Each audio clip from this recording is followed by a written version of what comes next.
the latest episode of The Claw's Corner. Today's guest is a writer, producer, director, and actor. In 2010, along with Jason Leavy, Stephen Delasala, Kyle Mullins, and Robert Privatera, they established the production company Fuzz and the Lens Productions. Their features include Abnormal Attraction, Terrifier 1 and 2, Pennywise, The Story of It, Penance Lane, Halloween fan films, The Staten Island Clown, Publix, Roommates, and the highly anticipated Stream. He has worked with everyone from John Schneider, Scout Taylor Compton, Gilbert Gottfried, Malcolm McDowell, Leslie Esterbrook, Bruce Davison, Tyler Main, Jeffrey Combs, Danielle Harris, Tony Todd, Dave Sheridan, Tim Reed, Felissa Rose, Mark Colton, as well as former past Claw's Corner guests Dee Wallace, Daniel Roebuck, and Leslie Donaldson, just to name a few. You can also hear him on Fuzz on the Mic podcast, wherever podcasts are found. So what the hell am I waiting for? Please welcome the man known as Will the Exterminator to his many, many fans. Of course, I'm talking about the great Michael Leavy. Michael, how are you? I'm doing good, Rich. Thank you for having me. It's an honor to be here. And wow, when you hear it all together like that, it's a mouthful. So I appreciate it, and I appreciate going through everything. And I'm just happy to be here. Oh no, well, thank you. And that's just a partial list. We're going to go through. I'm going to try to get through everything because you've done so much in such a short time. And I had so much fun going through watching. I watched about 5 or 6 of your movies. I have a lot more on the watch list I want to get to. But this all started with, I interviewed Leslie Donaldson about a month ago. And she says, you got to have Michael Leavy on. And I said, well, I want to because I saw Terrifier 1 and 2 and I loved them. And she goes, don't worry about it. I'll take care of it. And then I reached out to you and here we are. But what I want to talk about with her is because the reason we started talking about you is that she was in a movie with you that you were part of called Abnormal Attraction. Yes. And she mentioned, this is the funniest thing. She said that she only had one request, one demand. It was as long as she could say, hey, fuckface. That's right. That is true. That was the whole, that was kind of an ongoing joke that was like, hey, I want to work together. Let's do something. But I have one request. I want to say the line, fuckface. So it was awesome. And we said, yeah, we're definitely going to make that happen. And we made that happen. What was funny is I told her, I said, most people might request, a bigger trailer, better food, more money. All she wants to do is say, hey, fuckface. And I told her, I said, that should be the title of her autobiography. It should. It's such a great line. And it was, when we had first heard it, I think we were down in Hot Springs, Arkansas, where that joke kind of originated from. And that's where I had met Leslie over 10 years ago now. And we just hit it off. And she really is a sweet, sweet lady, a fun person, a really amazing actress. So honored to just have her a part of Abnormal Attraction. And again, to have her be able to say that line, I think it's a showstopper, that line. That it comes out of nowhere, out of left field. And it's every time I see it to this day, and I know it's coming, I still get a nice little laugh out of it. So yeah, I'm really happy we were able to make it work out, because originally she was doing the project, which is a funny little behind the scenes story. And then something came up schedule wise and she wasn't able to do the project for a little bit. So we were really upset and we were scrambling and trying to find somebody else. And it was like, is the fuckface thing going to still work? And then somehow, maybe a month before shooting, her schedule opened up and we were able to make it happen. So I was really just happy that did work out, because she's perfect for that role. I mean, I'm just so happy that it worked out. So yeah, so Leslie's great. Well, you had besides her, that movie, I mentioned some of them in the intro, but that movie has such a great cast. I mentioned Gilbert, I mentioned Malcolm McDowell, but you also had Michael Buscemi, who's a brother of Steve. You had Michael Barrow, which I want to talk about because I did stand-up comedy in Connecticut for a while, and Michael Barrow was a stand-up comedian that I worked with several times. And I was watching it, I said, wait, I know that guy, because I know he did some acting. He was hilarious. He played the snowman, I think, right? Yep. He was Andy the Abominable Snowman. Yeah. And for anybody wondering, just like, what the hell are we talking about? It's a fantasy comedy movie where fairy tales are real in our world, and there's some people that have some issues with them.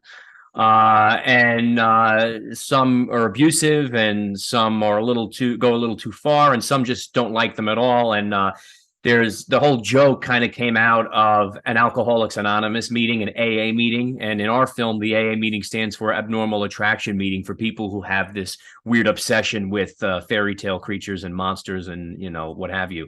So, but yeah, Michael Barra was really fantastic. And I actually saw him not too long ago in the Broadway play of A Bronx Tale. So he's really doing well, have taken off. And that was just another one we got really lucky with.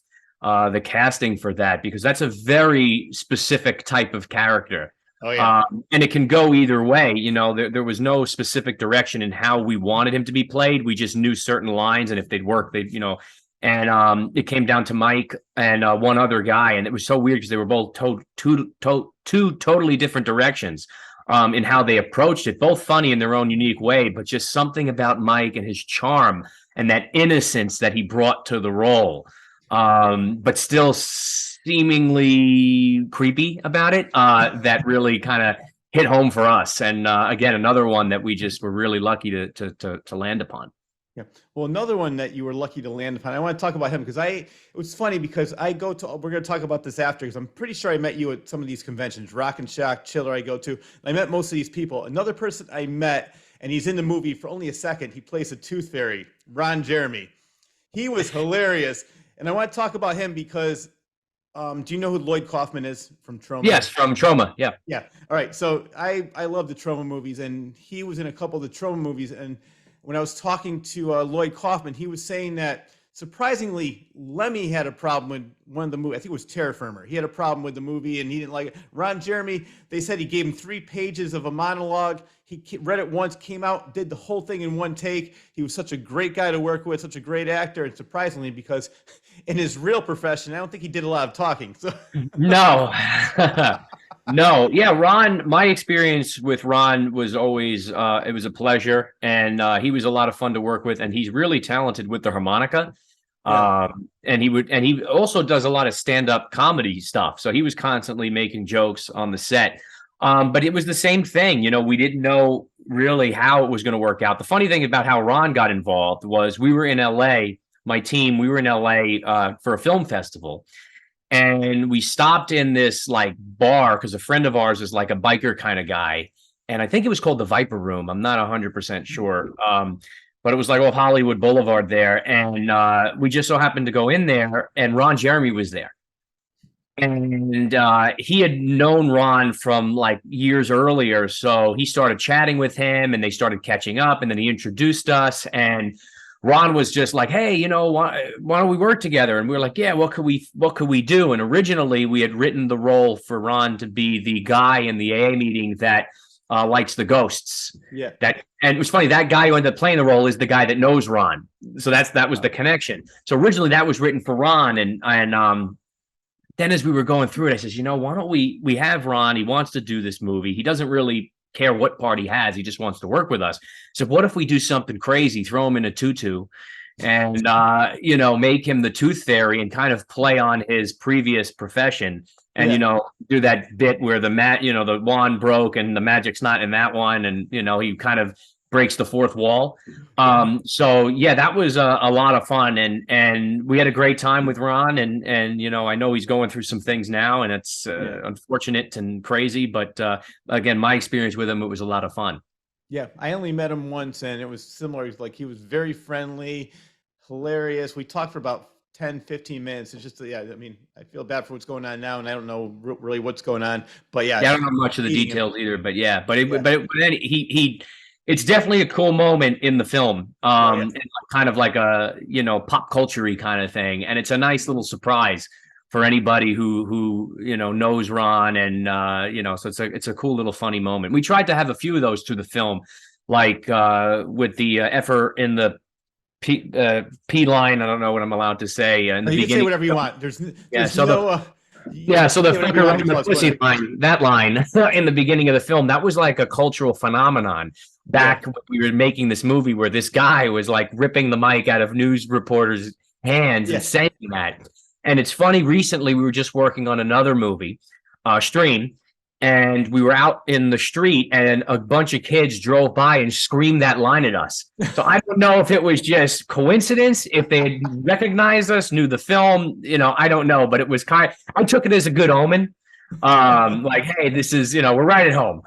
Can't believe that's fine. I'm saying too, but yeah, so we tried to include a lot of pop culture-y kind of things. Like that was one of them. Ron was one of them. There's another comedian, Vic DiBattista, who is the sheriff. And if anybody is a fan of YouTube comedy, he blew up with the bread and milk viral skit that kind of happened. And now he was in Mall Cop and he's touring the country. He's got a really huge fan base. So again, he was somebody that was at the time was just exploding. So we tried to, infuse the movie with a lot of those kind of references where everybody can kind of get it on that aren't just, fans of horror or fans of fantasy films. Oh yeah, no, you did. It's a great combination because it's funny, it's original, it's just very entertaining. And there's two other. I mean, there's pretty much. I loved every character, but I want to talk about two other characters in the movie because one, I never even realized. I knew Tom Hanks had a son, Colin. I didn't realize his brother was it Jim Hanks. He plays a Jewish attorney, Frank Stein. I was laughing so hard at that.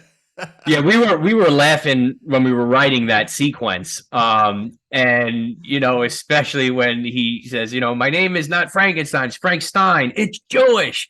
And that was one of those moments where we literally could not wait to get from script to screen just to see that brought to life. And we didn't know who was going to play that part at all. And then we kind of got lucky and fell backwards into knowing someone who was at the time really close with Jim. And I didn't know Tom had a brother either. And then I researched Jim, and then, we sent the script to Jim, and I was like, wow, he's actually really perfect for this role. And since then, he's become a great friend. Every time I'm out in LA, we go and meet for breakfast or dinner.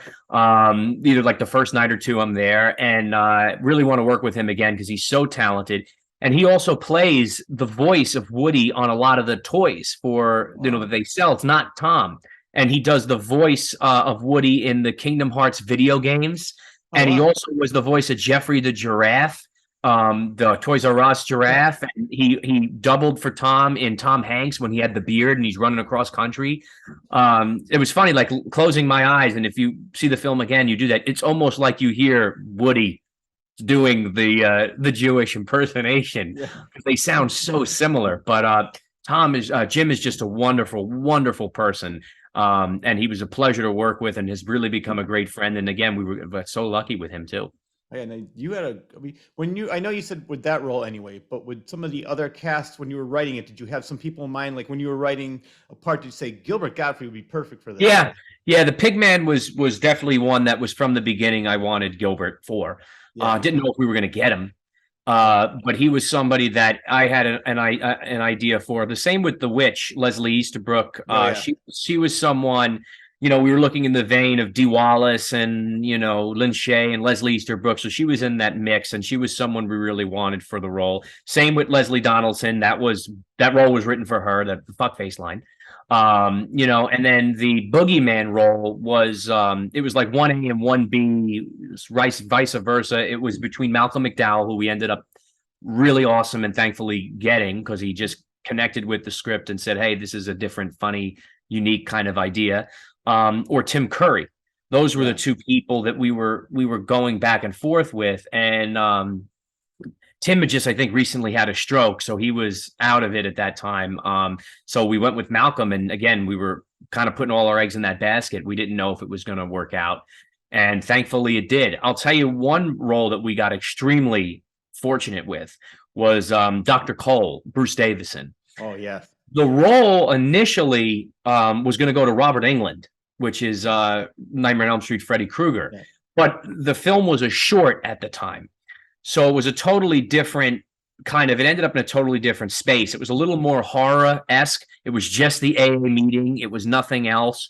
And Robert was really interested in it, and we were interested in doing something together because I just come off the film Fear Clinic with him.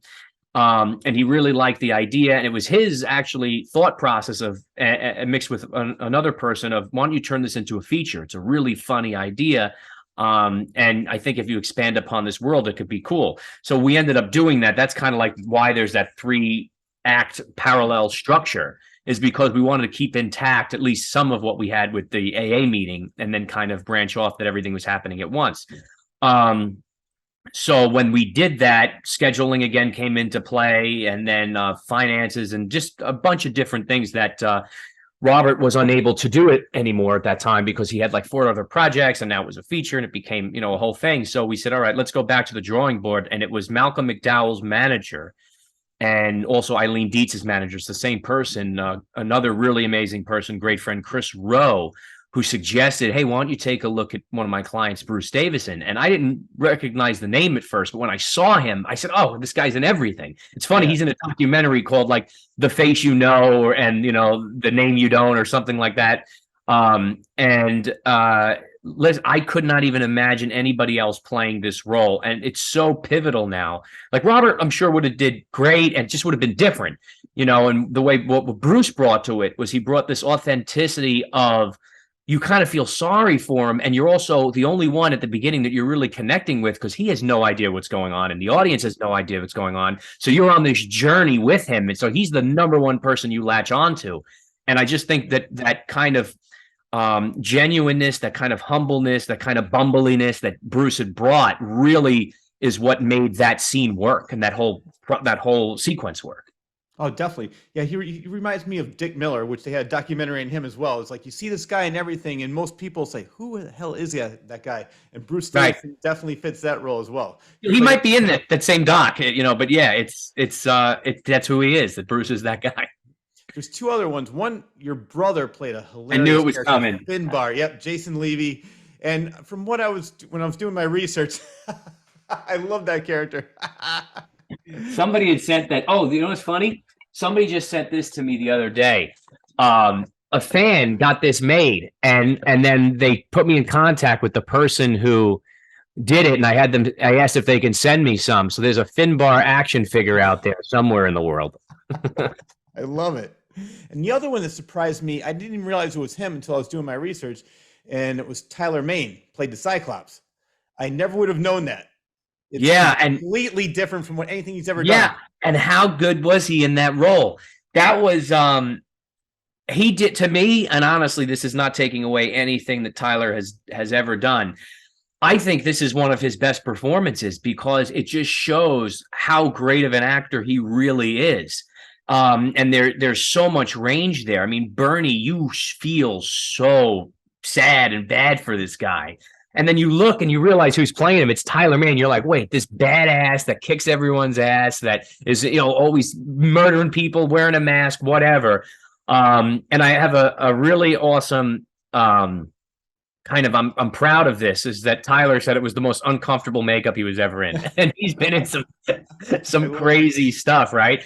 Because it's like that one eye, because that was all practical. Everything on him was practical. And then what we ended up doing was enhancing it with visual effects to make the eye blink and move and everything. But he wore a full-blown prosthetic. In the end, he probably didn't have to, but it's kind of funny that he did. But yeah, he really killed it. And anybody who has seen the film, they bring Jason up, Finbar, and they bring Bernie up, Tyler Mane, and they say, it was unbelievable, the role that he played and how he portrayed it. And they're like, I didn't even know he could do that. I didn't even realize he did that kind of work. And again, I love that character and the way, I'm not going to give any spoilers away, but there's something that ends up happening. And when we wrote it, that whatever happens, it was a joke. It was kind of like, and then this happens. And we kind of laugh. And then we were like, wait a minute, let's do that. And so that was another, again, this movie was a lot of really excited as we were writing it and just had a blast shooting it. And we just couldn't wait to make it and get it out there. And we knew we were taking risks too, because it's a bizarre, bonkers film that's kind of culty and people that are going to gravitate towards it. But anybody who does see it and understands and gets that kind of comedy really do enjoy it. So I'm very honored and happy about that. Yeah, no, definitely. For me, I really can't pick any favorite character because everybody has such an integral part and they're all hilarious and great in their own way. I just mentioned a couple of the highlights. I recommend it highly to all my viewers. Watch that movie immediately. Just go out and buy it. You won't be disappointed. Just buy it sight unseen. You'll definitely love it. Yeah. I want to talk to you about how I'm pretty sure I met you several times because as I mentioned, I go to Rock and Shock. Yeah, I'm at Rock and Shock, Chiller, and Monster Mania. We do them all. So yeah. So it was 2018. I remember I saw a clown. I said, well, this seems like a really cool movie. And I was talking to you. I don't know if you were at that one at the Chiller Convention 2018. I was talking to people that were there, and it was definitely for Terrifier, I think. And then in October, I said, Terrifier 2 came out. I said, oh, I got to check this out. There was so much hype about it. I went down there. There was two people in front of me. They're like, we want to see Terrifier. And they said, oh, we only have one seat left. I luckily went by myself, and I said, I'll take that seat. I was in the front row. I was glued to the screen. I was blown away about how great that movie was. I ended up seeing it again with my wife 2 days later. I said, you got to see this movie. It's great. And then I ended up seeing it the third time with my friend. I said, you got to see this movie. It's just, then I went back and rewatched Terrifier 1, but I love that movie. It has everything in that. I mean, horror, comedy. I mean, just a lot of we're going to talk about this after, but a lot of your movies have that. And I love how you take maybe like a premise that has been done before, but make it original, make it all your own. And you do that with every movie that I've seen of yours so far. And Terrifier 1 and 2 is definitely no exception. Thank you. Yeah, we had a blast making both films, and Damien Leone, a lot of credit goes to him and Phil Falcone for getting this thing rocking and rolling and creating an amazing character. And I'm just honored to be on the ride and be a part of it and be able to have some say. And I really I love those guys. I love our Terrifier team, our Terrifier family. And we just, again, that was the same thing. It's just, you know, kind of like the little engine that could, this little indie film that just kind of got a fan base. People understood what we were doing, and they attracted to it, and they enjoyed, you know, kind of like the excessive gore, and we have fun doing a lot of that stuff, and Art the Clown and that character. And then with 2, we didn't want to let anybody down. We kind of wanted to up the stakes. We wanted to up the ante, and but we wanted to deliver for our fans. We made that movie as a love letter to everyone who had enjoyed the first Terrifier. Yeah. And we poured our hearts and soul into it. I mean, it really, the movie in the end of the day was only made by 9 people. There were 9 people on the crew. There was nobody else.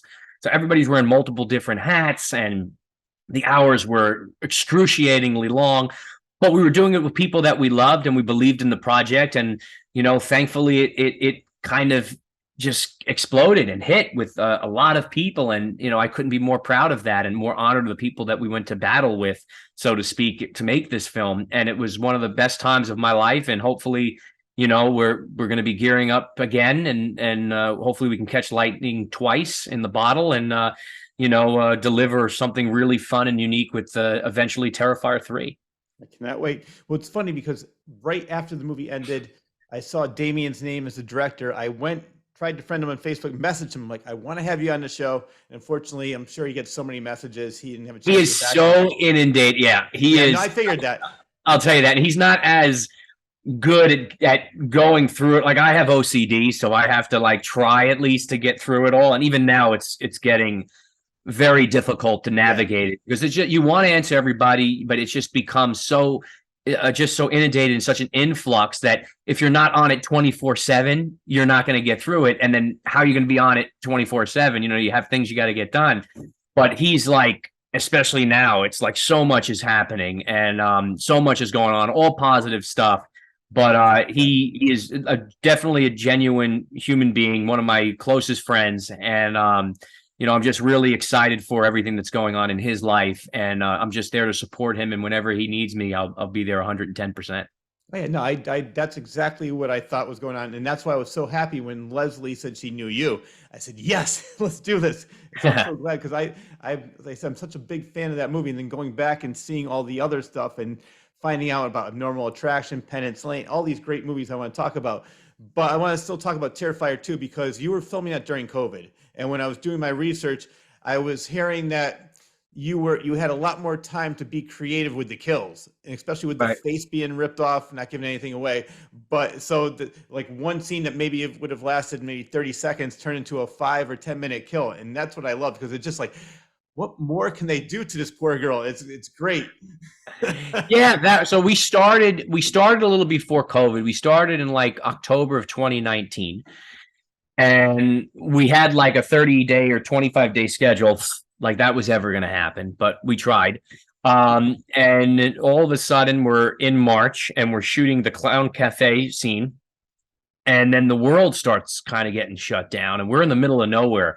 in this little town called Canajoharie in upstate New York, where we built a lot of these sets. And we're starting to get inklings of COVID and this and that. We didn't really, NBA shutting down. Tom Hanks has it, and it's like, what is going on? And right before we ended up getting shut down, we were shooting that alley bedroom scene you're talking about, and it wasn't. It was cool, but it wasn't what it ended up being, and we all kind of knew that. We all just kept saying, "There's something here that's not." It's not up to par with how we're envisioning it. So when COVID happened and we took a hiatus, we had to take a break. It helped us in two ways. One, it helped us where we were able to sit down, kind of reassess and reevaluate, what we had left to do and how we can amp things up and make it better. Damien was able to get the film edited in a place to where he was able to say, okay, maybe we need to change this, add this, adjust that. And then on my end, I was able to get stream rocking and rolling for as soon as we get Terrifier, completed, we can then steamroll into stream. So that break for us ended up being very helpful. Yes, it delayed the film, obviously, but in the end, it worked out because we ended up delivering a much better, I think, film to where audiences, again, are able to talk about that scene in certain aspects that just wasn't able to happen, unless we were able to take that time and go to the drawing board, because we were moving, and then it was just silence. And we were able to kind of take that step back and evaluate and assess everything. Well, you had probably one of the best compliments ever from Stephen King, tweeting out, "Grossing you out, old school." And that name means so much. I want to give you an example of that. I used to be a manager at Rite Aid years ago, and we sold the book Simple Plan. And this woman out of the blue takes the book Simple Plan off the rack and says, "Oh, Stephen King says it's a good book. I'm going to buy it just because of that." I said, "It's a great book, regardless of what he says, but yes, buy it." So, I mean, the fact that his name saying, just like what Evil Dead in the 80s, when he said, whatever, most originally ferocious horror film of whatever he said, people are like, wow, Stephen King likes it. I have to check it out. So for him to say that about Terrifier 2 must have been a big bump for you. Yeah, it was. And we were honored when he even mentioned it, because he mentioned something like, what is this Terrifier movie I'm hearing so much about? I have to check it out. And then we were like, oh my God, this is because he's the king, yes. Pun intended, of horror. And, just to get a compliment from him and know that he enjoyed the movie. And then he gave us permission to use it on the DVD and the Blu-rays, on the posters and stuff. I mean, for us, we're horror fans, movie fans, first and foremost, you know what I mean? So we're just making movies and, trying to do what we've always wanted to do. So these people are people we've looked up to and reasons why we got into this business. So it was just very surreal experience. And then, to hear all these different people that enjoyed our work, it was something totally just very special to us. So amazing. I'm still kind of speechless about it. Oh yeah. Well, another one is from what I heard, Kevin Smith hosted Terrifier 1 and 2 at one of his theaters. Yeah, that was cool. We were there for that. That was very cool. Yeah, he invited us out for a cast and crew screening of Terrifier 1 and 2 at his theater in Jersey, and then we would do a Q&A afterwards, and it was so much fun. There was like 30 of us there of the cast and crew. And Kevin Smith, I've never met him before, obviously a fan of his work. Yeah.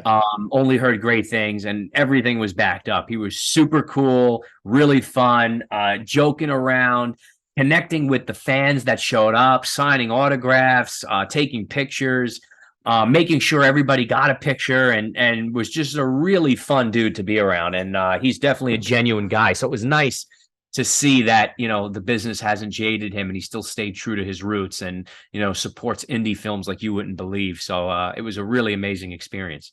I love that because he's someone that knows where he came from and he appreciates everything. He does, yeah. Well, speaking of Kevin Smith, he is not shy about his experience working with Bruce Willis in the past. And also, Sam Raimi had a horrible experience with Egos with Kevin Costner for the love of the game. Have you ever experienced, because you've worked with so many big names, and all the names that I've mentioned, I met, and they seem like very, very nice people. Have you ever had a problem with maybe egos on the set where you said, you know what, you got to calm down? You know what's funny? Not from the names, not from the bigger names. And I think that's because we got lucky with who we've worked with thus far. I'm a very open and I try to be as genuine and as truthful as I can be. So I think that when you're that way, hopefully the others will reciprocate that if they're, anywhere as genuine as you'd hope they are.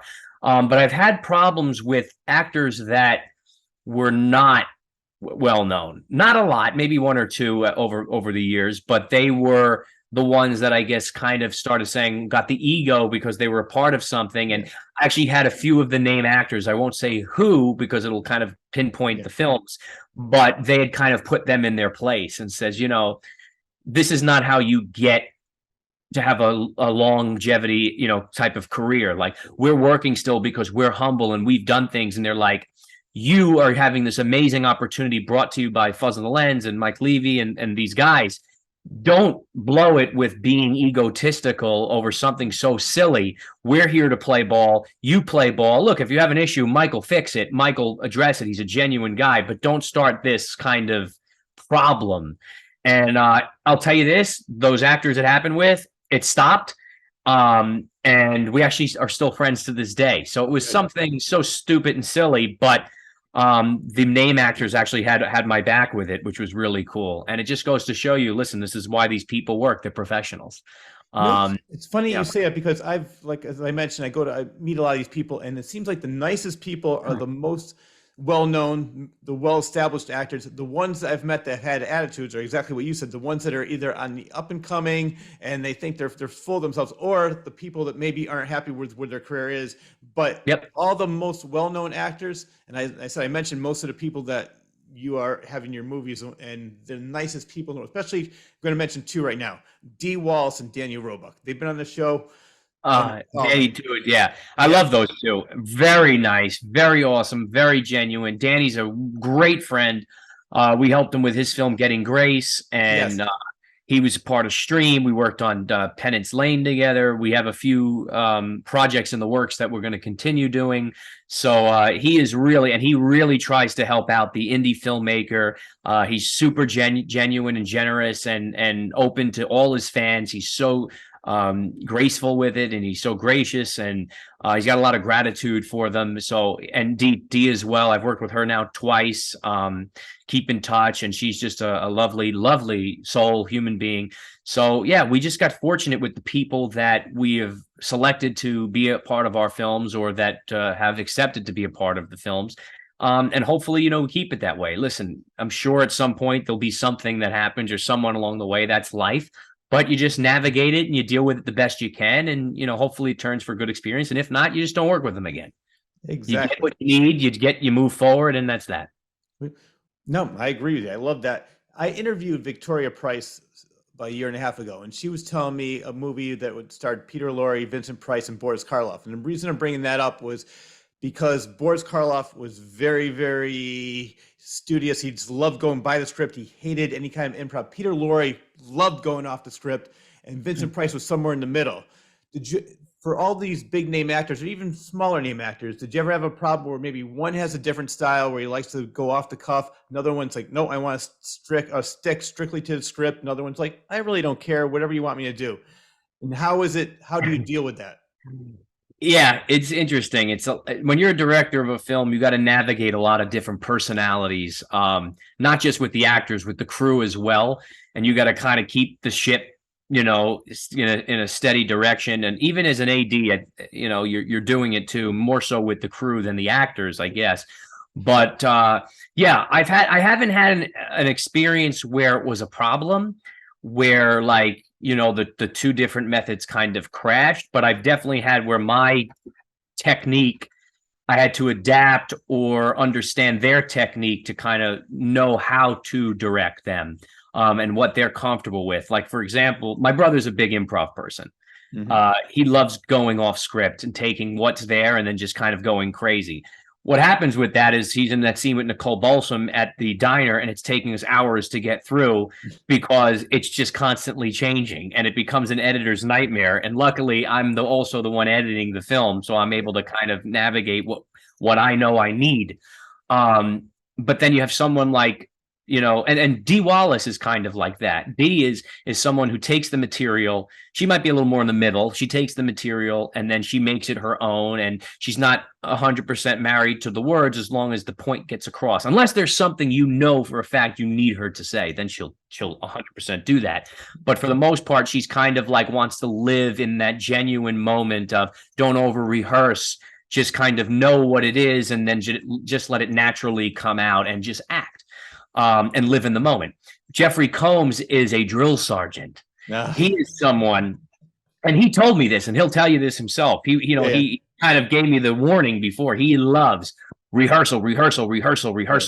He beats it to death until it is ingrained in his mind so much, because for him, that's how he can play. He needs to know exactly what it is, exactly what you want, lay it out, and then he can feel free within his space to do whatever he wants to do, as long as he knows he has the source material down to a T. So it's interesting. And he was the one who told me Dee's process. So it was funny when I talked to Dee, and the Dee was like, oh yeah. And then she's like, because I have a scene other than directing, the film Stream, I have 2 scenes in the movie, one with Dee and one with Jeff. So that was interesting to kind of work with the 2 of them. And like with Jeff, it was rehearse. And I says, Jeff, I got to direct. Like we keep, and he's like, well, that's what happens when you put yourself in the scene. So, but it was fun. And then working with Dee, I was like, you want to rehearse? And she's like, oh no, I'm not Jeff. Well, we can do it. We ran lines like once and then we figured it out.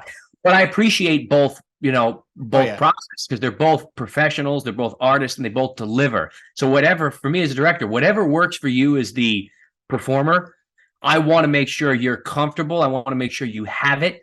I want to make sure that we supply that space for you, because look, in the end, it's what's best for the project. And if that's what you can do and that's your process to deliver, then I want you to deliver. And, it's the same with my crew. I want to make sure my crew's happy and everybody's just enjoying the ride. And this way, happy set, everybody's enjoying it. You get the best out of everybody, and it becomes a really pleasurable experience. Yep. I have to say, my favorite Jeffrey Combs role, I saw him live in Massachusetts. He did a one-man show for Edgar Allan Poe. Yeah. He was phenomenal. It was, I actually thought Edgar Allan Poe was alive. He gave me a little bit of it. We were talking about it. I haven't seen it. And listen, he's just an incredible actor. Yeah. And he's a wonderful person. And, I really got friendly with him over the last, year or so, 2 years. Genuine guy, and, just happy to know him. And he really does. He brings it to every role. He really invests in it. So I can't wait for everybody to see him in Stream, because I think it's really one of his best roles and a fun role. And I just cannot wait for everybody to catch it. Well, that's a perfect segue. I want to talk about that next. I want to go over the cast one more time, because when you put all these names together, it's like the who's who. I mean, you have David Howard Thornton, who played Art the Clown, Danielle Harris, Dee Wallace, Tony Todd, Daniel Roebuck, Dave Sheridan, Tim Reed, Felissa Rose, she played in Sleepaway Camp, Jeffrey Combs, and then I'm going to meet him in April. Mark Holton, he's going to be a chiller. I cannot wait. I'm hoping to be down there. Mark is awesome. Talk to Mark all the time. I love Leprechaun. It was like why I got into horror, big reason. And sort of work with Mark was a dream come true. Really, you're going to love him. He's so down to earth. He's so super cool. And I'm supposed to go down to Chiller to hang out with him in April. So hopefully we'll be able to catch up there in person. But he's super cool. The cast is awesome. We actually just recently announced Terry Kaiser is in the movie, who's in at Bernie's. We have a really great cast. We might have some people that are not talked about yet. I don't know. We'll find out. Yeah, but it was an honor to work with them. But the cool part about it is with this movie is we got a great cast. Everybody delivers. There's a lot of named people. The unnamed talent or the up-and-comers, they deliver just as much as the named talent. I can't wait for everyone to get to see Wesley Holloway's performance, who he played the Clown Cafe kid, the cereal commercial kid in Terrifier. He is the lead, one of the leads in this film. Charles Edwin Powell, who plays Roy Keenan, he had a great career a few years ago. He was in Screamers and The Exorcist 3, and then he kind of took a little bit of an acting hiatus to, have a family and then to do some voiceover work. So he's back now, and this is a wonderful role for him to jump back into things. We got so lucky in getting Charles to play our hero in this film. I cannot stress it enough, and I can't wait for audience to go on this journey with him. And the main thing that I was going to say was, beyond all that, I'm super proud of the story with this film. And that's something that Jeffrey Combs had said, and Dee Wallace and Danielle Harris, is that they said, a lot of times these slasher horror films are just only for the kills, only for the horror, and the story kind of falls by the wayside. And what they had kind of said to me, which I took as a huge compliment, was there's a lot of depth to this script and a lot of story. And I appreciate that you're trying to make something more than just a typical horror flick. You have the gore, you have the kills, and you deliver on those things, but you're kind of trying to bring it to another level. And that was something we were trying to do. So it was nice that they noticed that. And I hope audiences, when they see the film, will also appreciate that and see that. So even though we got all the actors in it, it's not actor, eccentric. They fit their roles. It's not like cameo that pulls you out of the story. They fit their roles, and they deliver, and they got the roles because they fit those characters and totally just brought their A game. So I'm really excited about this movie. We've poured our heart and soul into it. I think it's a great follow-up to Terrifier. I think our fans will be pleased with it, and it's got a lot of similarities, but it's got a ton of differences because it's not Terrifier. It's a different movie. So I want everyone to know that going in, and it's just a fun ride. What's the premise? So it's about a family that is having problems, and they decide to recreate a vacation from their past, which is the last time that they were happy. And they go to this kind of resort where they're going to try to have that same experience again. And the resort is under new management. And, before you know it, the hotel is locked down and 4 serial killers are unleashed into the halls and are in a competitive competition on, who can be the most creative and kill the most people. And it becomes this really crazy kind of game of cat and mouse. So that's kind of, without giving too much away with what's going on with it. There's a lot more depth things that happen, but that's the general gist of what's going on. And when can we expect to see it? We are aiming for and hoping for and praying for fall of this year. All right. It's on target. It's on schedule for that. And it's going to be a theatrical release, I'm guessing. It's not decided yet, but that is the hope. Yeah. All right, good.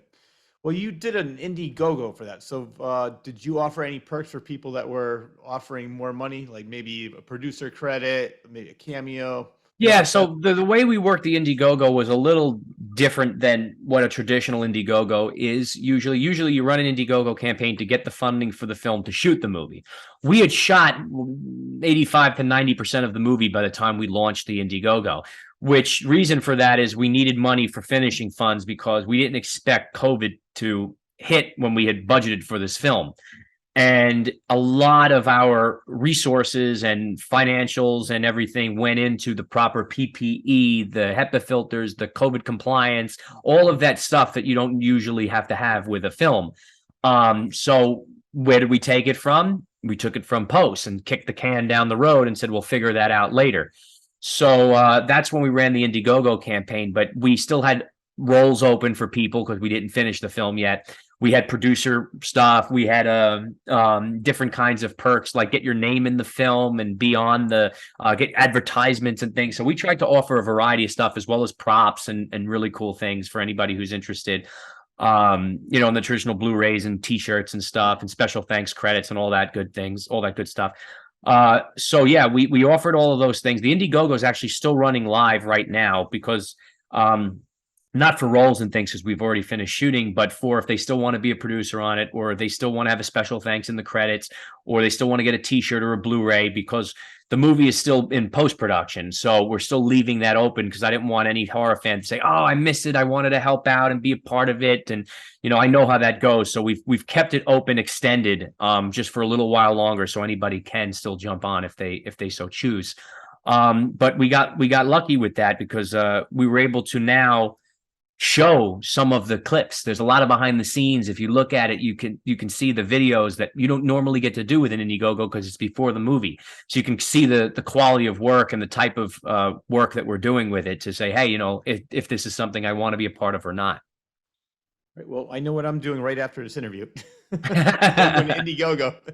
Yeah, check it out. You'll see there's like 5 videos, update videos. You'll see you'll see our killers, you'll see some performances, you'll see interviews from Jeffrey Combs and Dee Wallace, and you'll kind of get a little bit more into what's going on, and you'll see the style of film, and you'll see some perks that are still left. All right. Well, you had a scary experience making this film, so I want to talk about the hotel, the woman, and the gun, a lethal combo. Did I tell you about that, or did somebody else tell you about those? Doing my research, and you didn't tell me about it, but I was doing my research and I read it somewhere, and I said, it's a scary story about like how close it came to. Well, you can't tell the story, but yeah, it is. I'm trying to figure out where that. I mean, I know it's out there. That's just funny that you mentioned it because, so we were shooting in a hotel that was, for the most part, because again, it was COVID, was shut down, so there was no guests. But the deal was with the hotel was, if you have guests come, they can come to the hotel. Like, we won't stop your business. So that's how we were able to keep our costs down. But don't put them in the same wing as us. Let them know we're shooting a film, prepare them for this. It's a horror movie. And,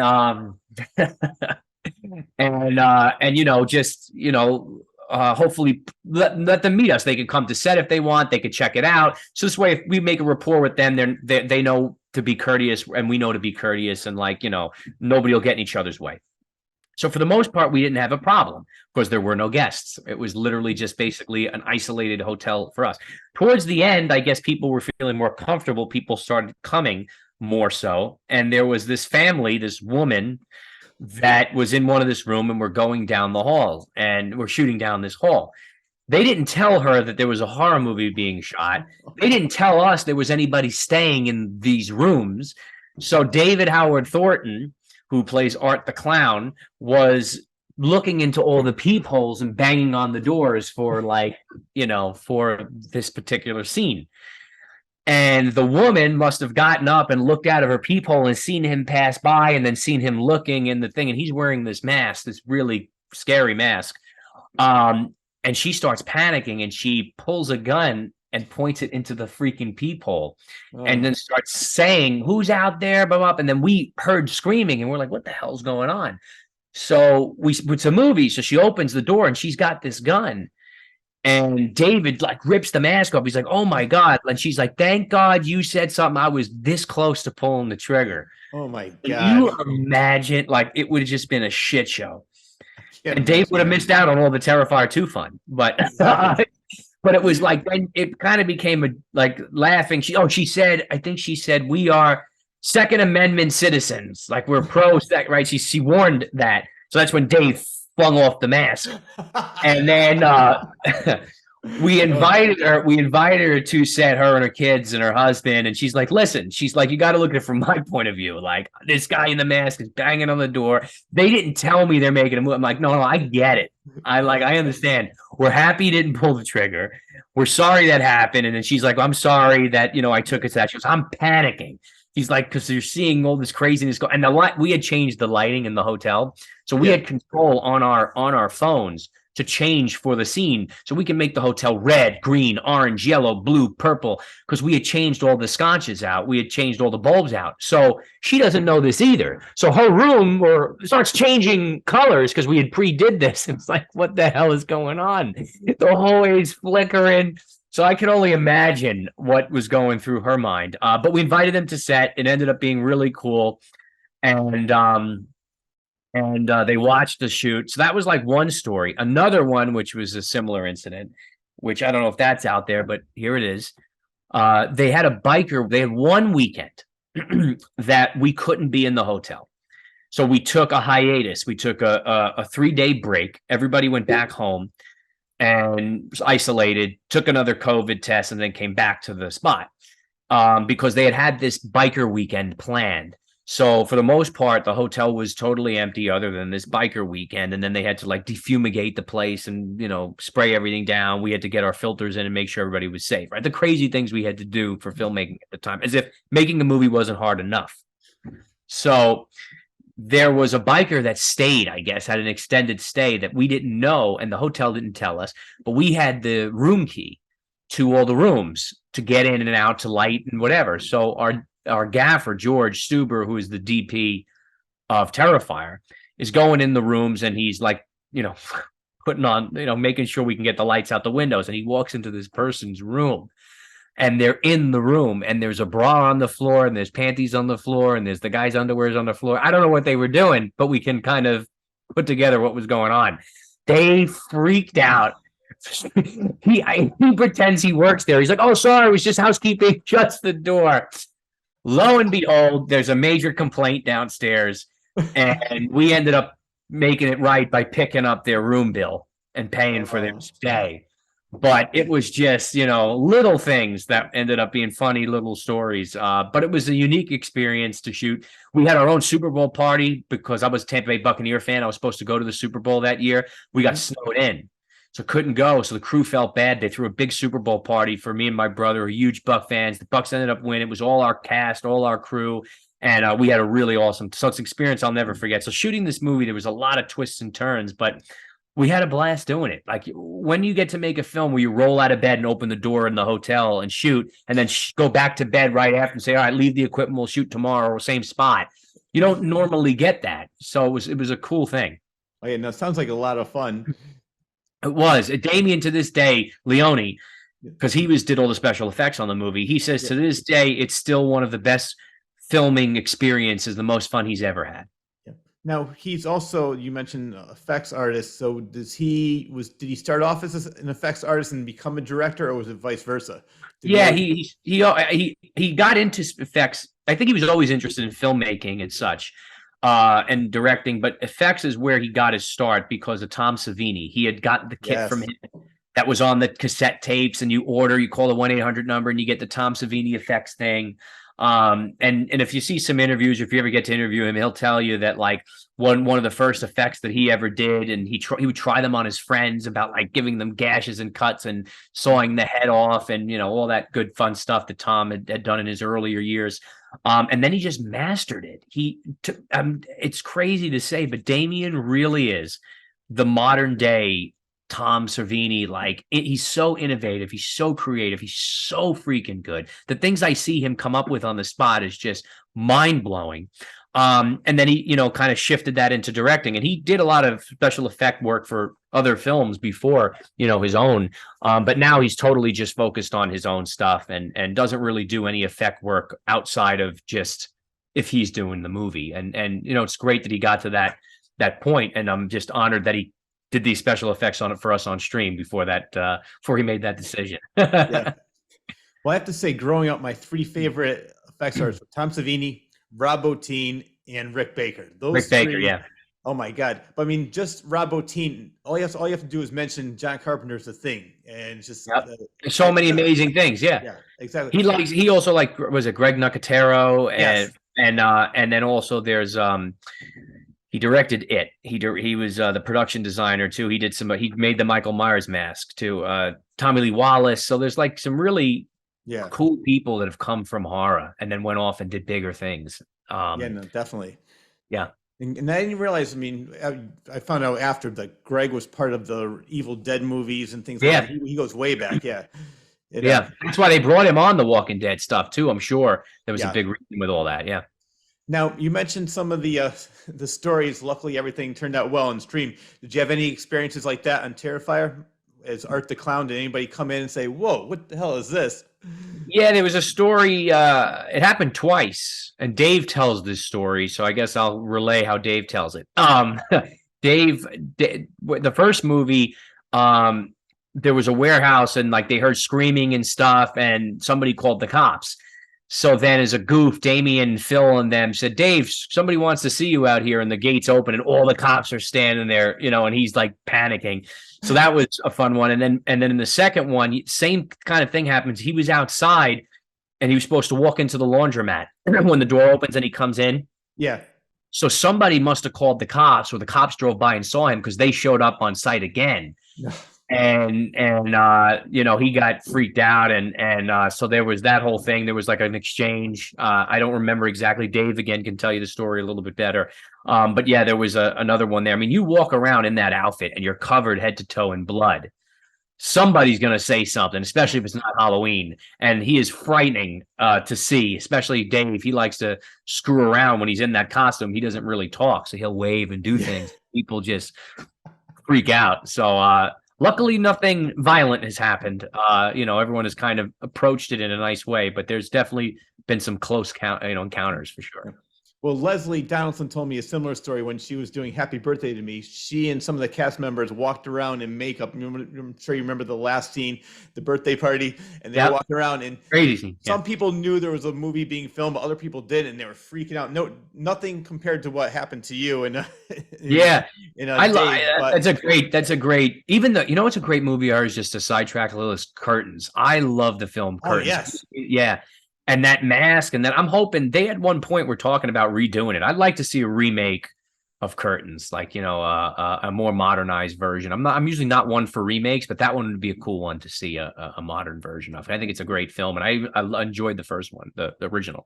Oh no, definitely. I watched that again for the interview, and I forgot how good it actually was. It is. I knew it was a good movie. I said, "Wow, this is just as entertaining now as it was when I saw it." It's got good atmosphere. It's got good atmosphere. I'm watching tonight. I started last night. My buddy Marcus Slabine, who's a really talented filmmaker. He worked on Stream. He worked on Terrifier. He's putting together the Night of the Living Dead 2 thing that they're doing. That now I think they're changing the name to Island of the Dead, and so they're doing that.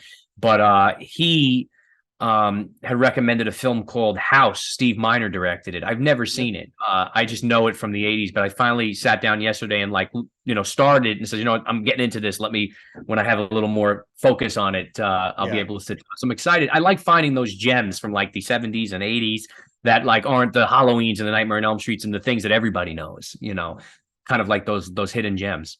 Yeah, no, I'm lucky. I'm 54 years old. So I was during the 70s, I was, young, but my father used to take my brothers and I to see all these different horror movies, and everybody would say, I don't know if your kids could handle it. My kids could take it, get them a ticket. But then, the advent of videos came out. So my brothers and I would rent all these low budget horror movies. Would just by the cover alone, I'd say, look, check this out. So there's so many movies I saw because of that, all those videos coming out. I said, wow, this is great. And I saw House that way too. I used to do the same thing because like I was at that tail end where Blockbuster was still around, or the mom and pop video stores like Suncoast, things like that. They were still around, and I would go with my friends, rent movies based on the thing. We'd have bad horror movie night, and we went like The Wrong Turns and like the crazy movies that like just based on the cover or like something the tagline said.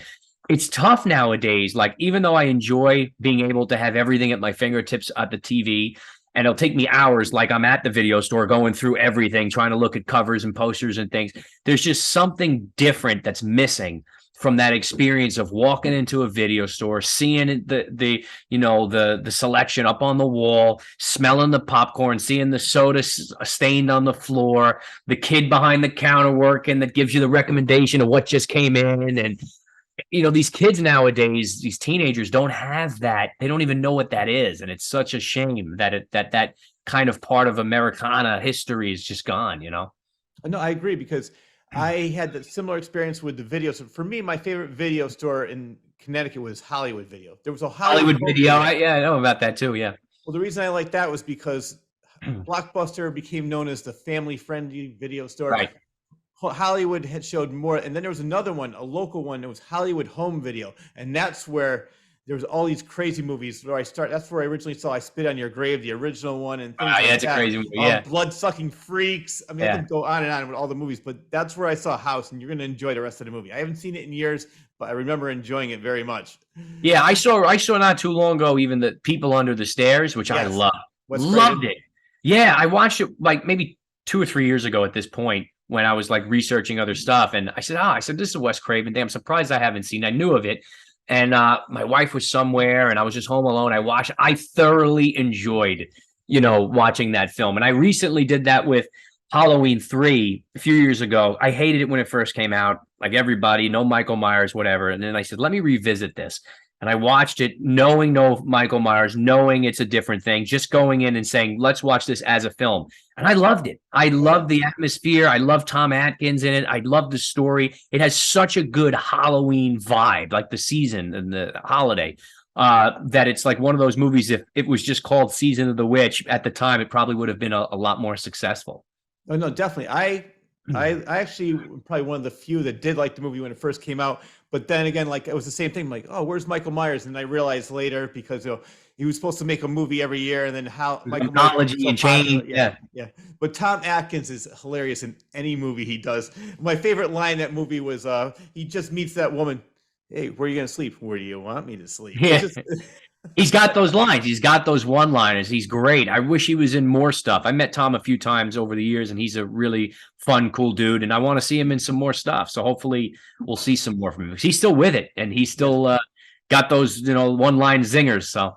Oh yeah, no, I met him several times, but the last time I met him was last October at Chiller, and yeah, still great. And I forgot what he's doing now, but he's like you said, he's still with it, and I hope to see him in more because my other favorite line from him is like, "I have good news and bad news." Yeah.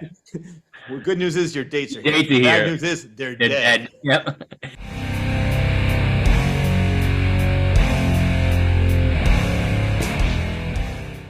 From the frenetic mind of author Rich Sear.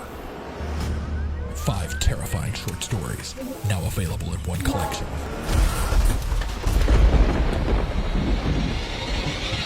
Confessions of a Frenetic Mind. 5 tales of blood-curdling terror, available on Amazon and Barnes & Noble.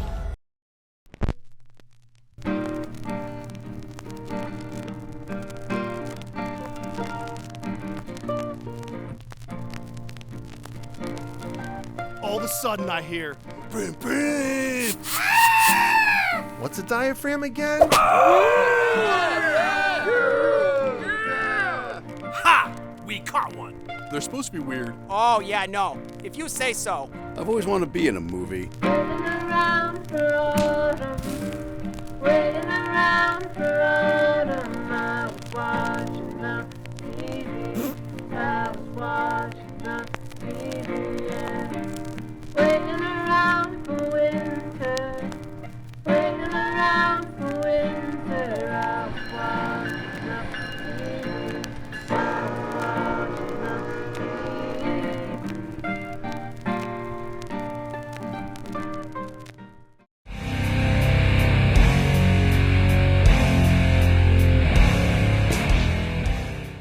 Is they're dead. Yep. It's great. It's perfect. And only Tom Atkins could deliver the lines like that. And you just like, yeah. Yeah.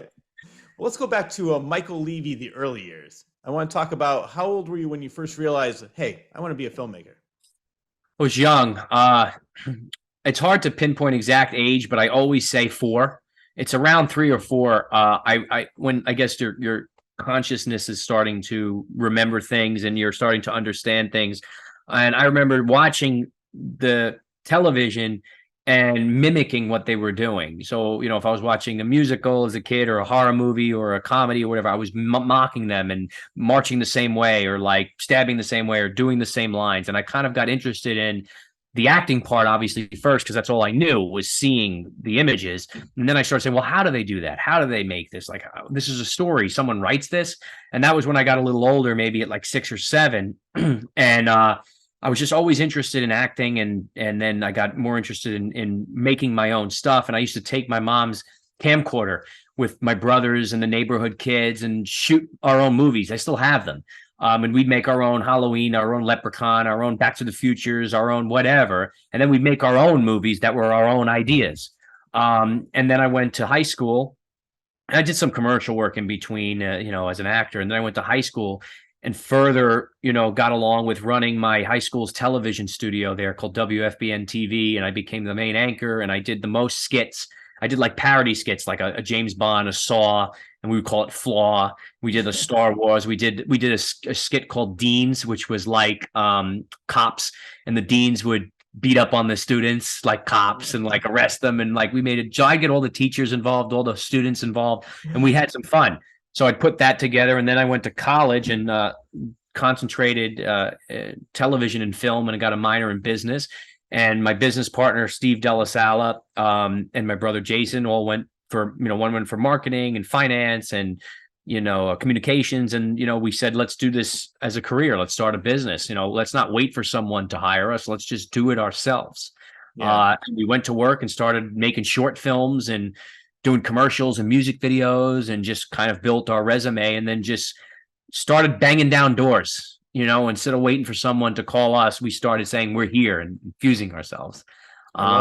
Festivals, conventions, and it kind of just steamrolled from there. And very fortunate the path has gone the way it has gone. But you always want it to go quicker, and you always want it to happen faster. But you just got to enjoy the ride, because this is all part of it too. So No, exactly. And sometimes I think if it happens a little bit longer, it takes a little bit longer to happen, it makes you more appreciative of what you have. it does. I'll give you a quick example, like, these reality shows with music, like American Idol, The Voice. They're basically open micers. They make it big, and they don't realize the struggle, like, the 20-year overnight success of what it takes to get there. And then they just crash and burn more quickly than somebody like you who's done it since you're a child. And you realize, like, yes, I love this. I love what I do. And it's funny because you and I have, my brothers and I have very similar childhood, where growing up, Jaws came out in 75. All of a sudden, we came out with a movie called Shark. My brother wrote Shark. We had a wooden shark. We had a pond that my grandfather built. We used to pay the kids would pay 25 cents to watch us act out scenes that we'd wrote. Close Encounters came out. I wrote the original book called UFO, made a UFO. So, like, I guess when we were 8 years old, we didn't know what the word plagiarism meant, but That's so cool. That's awesome, though. Yeah, I mean, that's you kind of find these passions, and I have a son now, and I'm just trying to guide him into whatever he's passionate about and just find it out. Listen, of course, you want them to have good jobs and good careers and make right decisions, but you got to encourage whatever they're interested in too. So this way they know if it's something they want to do or not. Like, he's really into music right now. He's young. He's only like almost a year now, but he's banging drums and he dances, and he's like interested in piano and stuff. I could tell he's very much into music. So we'll see, where that leads. Maybe he'll score our films one day. All right. Well, I want to talk about because you mentioned Leprechaun before. What were some of the other influences that some of the movies growing up that you said, this is what really wants to make me a filmmaker? Yeah, as in the horror world, it was Leprechaun, it was the original Halloween, it was Nightmare on Elm Street, and It. Those were like my constant go-tos that I really enjoyed. I didn't get into like the Friday the 13th and stuff until a little later for me personally, because I was a Halloween guy. For comedy stuff, I was a big fan of Dick Van Dyke, believe it or not, even though he's before my time. I just was exposed to some of his stuff. I think my fantasy aspect comes a lot from things like Goosebumps, Are You Afraid of the Dark, which is that horror comedy stuff, and then also Wizard of Oz. I was big into the fantasy of just that traveling to a distant land. And then I got into earlier, I guess, Jim Carrey kind of stuff too. Yeah. Like The Mask and Dumb and Dumber. And it was just like all of these mixed. That's why I love, if you notice, I'm naming a lot of horror and comedy stuff. Yes. And that's why there's a lot of horror comedy in my work. Even if it's just straight horror like Terrifier, there's still comedy there. And even if it's, a movie like Abnormal Attraction, that's comedy, there's still horror there. So there's an even stream. It's a full-blown horror movie. There's not much funny in there, but there are jokes. And, I feel like everything's like a roller coaster. You need beats, you need things to breathe. And I feel like that's life. There's horror in life, there's comedy in life, there's drama in life, there's action in life. So when you're making a movie, try to infuse those elements that you deal with every day. So those were a lot of the earlier things that I got into. Back to the Future was a huge influence on me, a very big influence. Really loved that. And I still think it holds up too, to this day. So it was a lot of mishmash of those kinds of films that I really kind of got attracted to and said, hey, this is what I want to do. Yeah, no, definitely. And I love that. I want to talk about, we're going to talk about your company, Fuzz, but I want to talk about the infamous, it's funny, I didn't realize that was you until recently.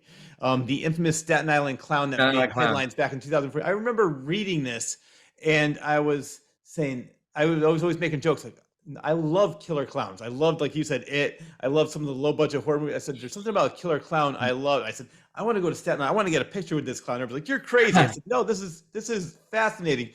And it brought me to this quote. I had to write this quote down because I didn't know it exactly, but Lon Chaney Sr. said this, and it's so true. A clown is not frightening, but a clown alone in a cemetery at midnight is terrifying. Yeah.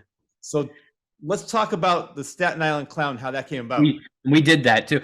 You know what's funny? It started off with a few too many drinks at Buffalo Wild Wings. My brother and I and a few others from the company, we were just sitting around and we were saying, something came up on someone's phone. This is like when smartphones, we just had, I guess, we were able to do a little bit more in internet stuff, right? Yeah. And some kind of article came up that was about somebody overdosing on like heroin or something again on Staten Island. And it was just like all this bad shit that's always in the news. And we were like, how do we change the narrative? What if we did something so crazy that like this is all everyone was talking about and it's fun? And we said, and what we can use it for is kind of like a way to say, hey, we can change the narrative. We can deliver a movie. We can entertain the masses, and we can do something. We can make a bang.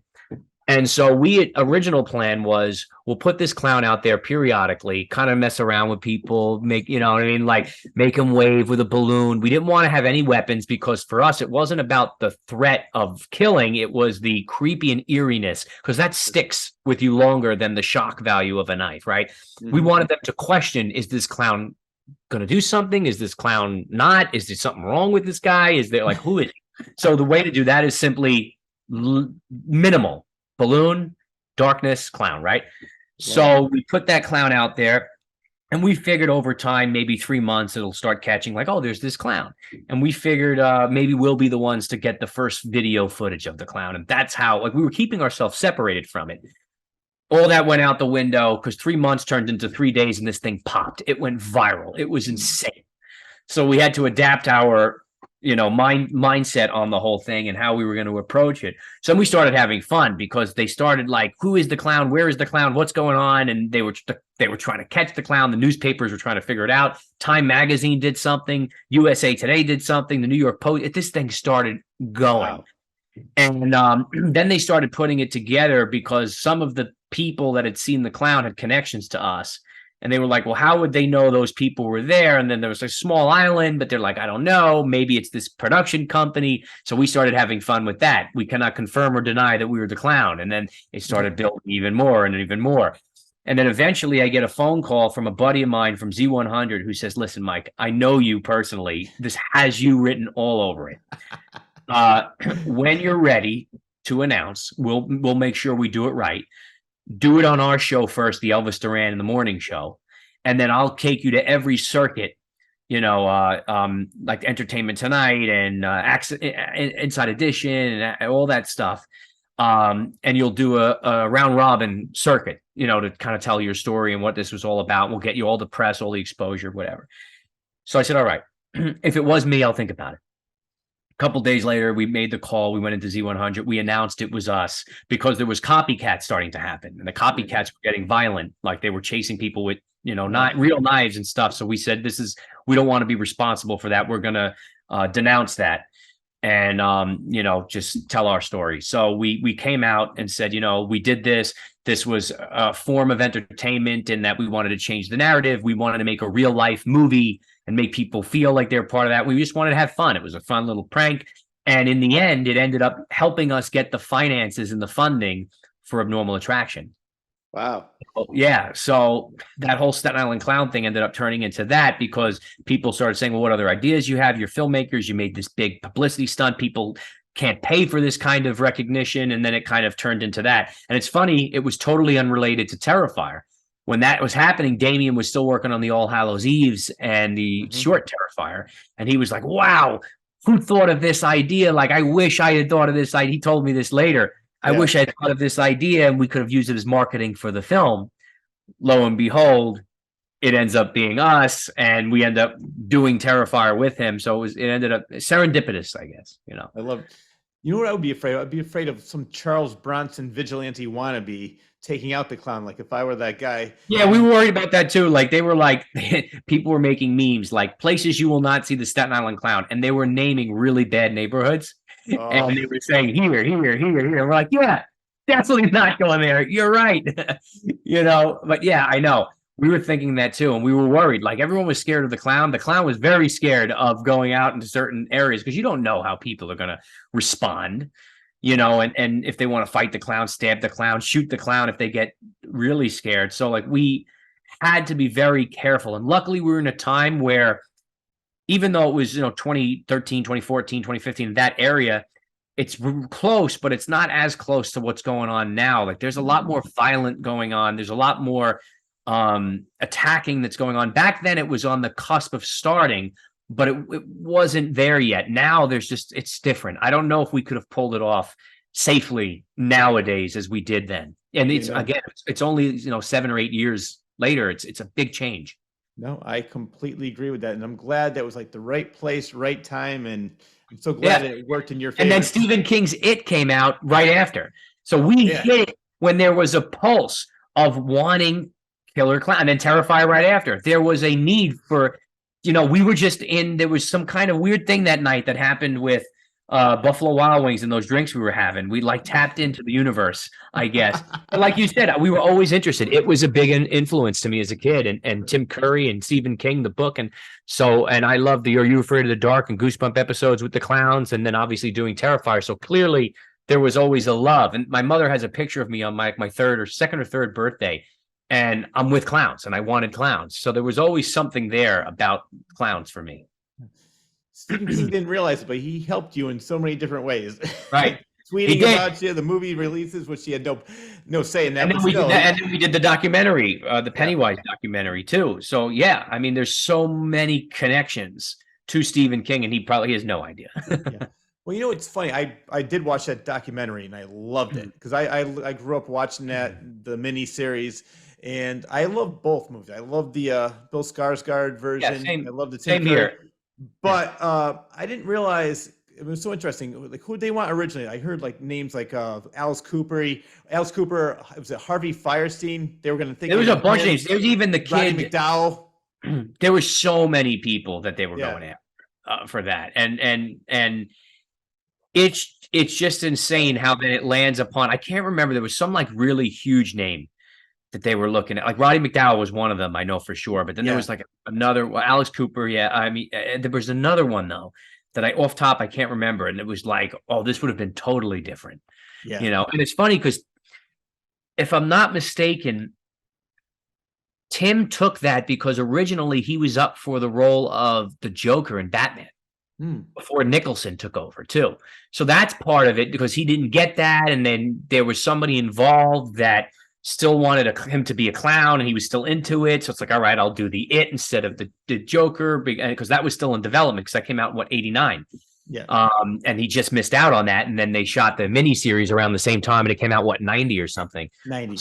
So yeah. So it was all very close, and it had a lot to do with that too, to my understanding. So it's just interesting how certain things work out. And now those two roles, I couldn't imagine, obviously Heath Ledger did a great job, but playing Nicholson, playing that version of the Joker, it's hard to imagine anyone else. And it's really hard to imagine, even though Bill Skarsgård did his own thing and it was great, to do the way Tim Curry had done Pennywise, and the kids in that new movie were fantastic. The oh my God, the way they depicted the kids in Derry. That's my favorite part of the newer one.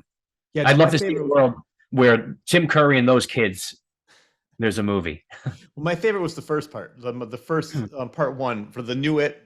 The second one I didn't like as much as I did the first one with the kids. The kids were great. Even the miniseries, though, the kids were fantastic. Even though they had a great, I think the second version was not as strong as the kid version. And again, maybe it's that innocent of kids going up against monsters, the 50s time period and all that, whatever. And then in the newer one, it was the 80s. But they had a great cast too. I mean, Tim Reed and John Ritter.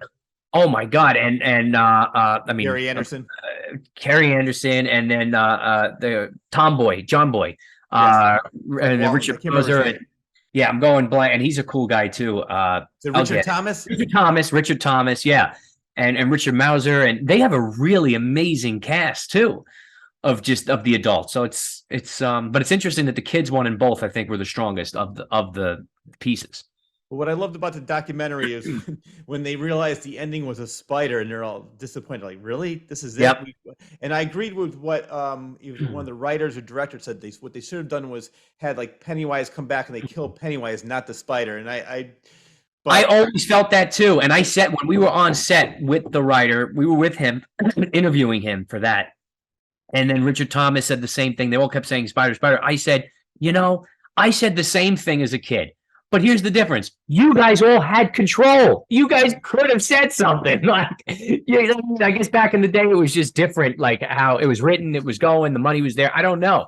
Yeah. Like for me, I would have been very strongly like, guys, this isn't working. Like, or at least fine, have the spider extend it a little bit, bring Tim back. Because like Tim is, the last you see of Tim in that movie is he's the image. And he just starts laughing. And I think he says, you'll die if you try. And it's like, you're not going to beat me. And he's gone. And then that's it. There's no moment of this villain you're with the whole time to see this cat and mouse battle. Like we kind of were robbed that moment for this freaking animatronics, prop spider. Yeah, I agree with that. Well, you know what I like too is that Tim Curry recommended, he goes, I have great facial expressions, less makeup. Yeah. And I love that. He just came off a Legend. He just came off a Legend. And in Legend, he was covered head to toe, which, it's funny, for years, I didn't even realize that was Tim. Two awesome characters, totally different with Darkness and then Pennywise. And I'm glad he did that too, because Tim is like, he's got that thing he does with his lips. Yeah. Got that eyebrows, and like, you don't want to cover that up because that's signature Tim Curry. He's just so animated and it works. Another documentary you did, I didn't watch this one yet, but I'm going to, is you did one on Robert Englund. That one's coming. It's not out yet. It's coming out soon. Okay. That's why I didn't see it. Yeah, same guy, same team. We collaborated with, and we helped them get a lot of interviews. And it's going to be fun. It did really well in Sturgis over in Spain, and it's going to be coming out soon. And I haven't even seen the full thing all completed.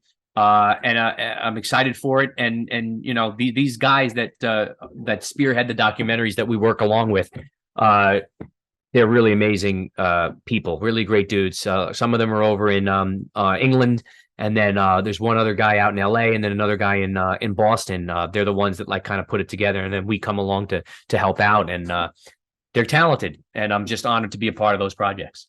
Yeah, no, definitely. And one of my favorite movies of Robert Englund has to be 1976, Tobe Hooper, Eaten Alive. I don't know if you ever saw that movie. Yeah, it's great. It is a good movie. Yeah. Well, it's funny because one of my favorite lines is like, my name is Buck and I'm raring to fuck. And Kill Bill came out, and one of the characters, I said, wait a minute, I know that line from somewhere. And it took me a while to remember where I knew that line. Then I went back and I saw that. Because obviously Tarantino loves all those movies growing up, and he pays homage to all of them. But yeah, he does. Yeah, he's a huge horror fan. I met Tarantino a few years ago, and he was super cool. And he's like a big horror guy. Oh yeah, and he loves horror films. I'd like to see more like real deal, 80s style horror stuff from him. More now. Yeah, he's really big into he's big into everything, but the Grindhouse movies. That's why I like when he and Robert Rodriguez came out with the Grindhouse movies, because I used to watch those movies all the time, and I have a lot on DVD and VHS, even back on beta, which I don't have a beta anymore. But there's like all those 70s exploitation movies, they're just fun. Yeah. My buddy's in one that they made recently, not recently, more called Dear God No. It's like 70s style exploitation. Like you're watching it, you just feel filthy watching it. You're like, why? Like what is happening here? It's so over the top. It's like I Spit on Your Grave, but worse. It's like, but there's a charm about those films too, I know, definitely. And I one of my favorites is Peter Fonda. It's like, race with the devil. If you're gonna race with the devil, you better be faster than hell. Like just movies like that. Even the great lines. Yeah, exactly. Great lines. It's like the Tom Atkins thing that comes out of it. It's just and only in these kind of films can you get away with that, and people are like, it doesn't feel cheesy. It feels awesome. Another one, I did see this. It's a short, and it's hilarious because you did a couple of the Halloween fan films. It was the Halloween 60. Michael Myers at 60 years old. Let's talk about that. It's funny. So I like when I could pull up props. A fan sent this. They made a Halloween 60 old man Myers Funko Pop and sent that to me, which is really cool. Yeah. So like I said, I'm a Halloween guy. Yeah. And I was very much into Halloween growing up. And so when they made the new ones, again, that comedy background as well, we were like, hey, you know, I think our niche also eventually I want to do more spoofy kind of stuff, like this original Scary Movie. But this was kind of like an opening to that and saying, let's have some fun with this. And let's make it like how it really would be if Michael Myers was coming back in, you know, his 80s. And this thing is still going. So we did Halloween 60, Michael's 80, because we all know he was 20, 21 when the first one came out. So 20 years later from now. And let's kind of make, you know, kind of poke fun at this, but still pay homage to it in a way. And that was so much fun. And it's funny, that kind of exploded, that went viral. And I saw at the Halloween 40 convention with David Gordon Green, Danny McBride, and all those guys, they were there. And Gordon Green was like, you remind me of how we were with Danny McBride and stuff back in college. And which was cool. Like Ryan Turk from Blumhouse, they were all raving about it. They're like, Jamie Lee saw it, she thought it was hysterical. And you know, John Carpenter saw it, he thought it was great. Like, so all these people had seen it. Wow. And they were telling us, and Malika Akkad knew about it. So I brought the Halloween mask, the one we had made, which is funny with the receding hairline. So the story that everyone knows is that Michael Myers mask was a Captain Kirk, William Shatner mask. So the face we made was made out of a mold of current William Shatner's face now. So it's a little bigger, you know, it's heavier, it's got wrinkles, it's older. And then we put the receding hair and the lines, and we got the receding hairline in there. So that was like the spoof. And we took it and everybody was taking pictures with it. And this thing went. And again, it's funny the things you get known for, like certain people, this is like right before Terrifier exploded, like we're talking about that. And then when they found out, wait, the same guys that did that, did the Stone Clown, did Terrifier, and they start connecting the dots. And like, I knew all these things separately and didn't realize it was the same body of work from the same, you know, team. Yeah. Now you guys are definitely very creative. The stuff you come out with, as I mentioned before, is like hilarious, entertaining, scary at times. It's just, where do you come up with something like, I want to go back to Abnormal Attraction. Where did that idea come from? So we were at the New York, a lot of these ideas come from real life experiences. Like, it's like something happens and like, oh, this just happened. Oh my God, we got to remember this. But what if this then piggybacked off of it and we went that route? A lot of it is like us just around each other, trying to make each other laugh or trying to make each other get like, where is this going? Yeah. And then it kind of builds a story. But Abnormal Attraction was an idea. We were at the New York City Horror Film Festival.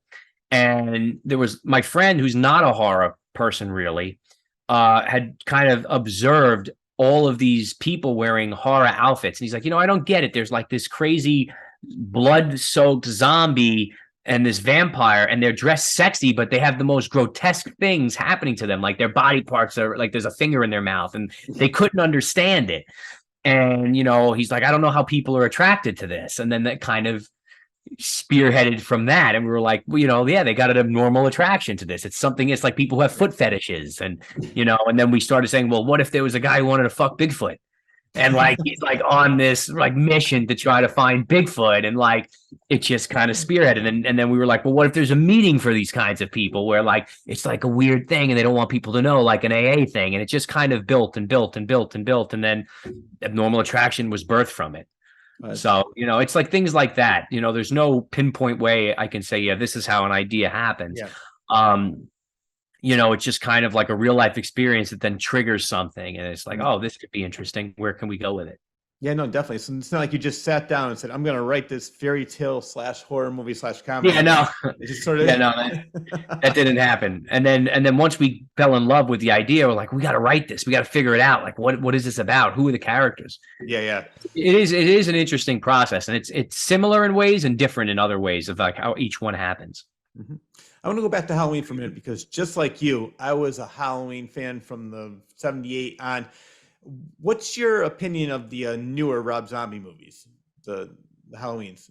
So the Rob Zombie ones? Yeah. I liked the first one.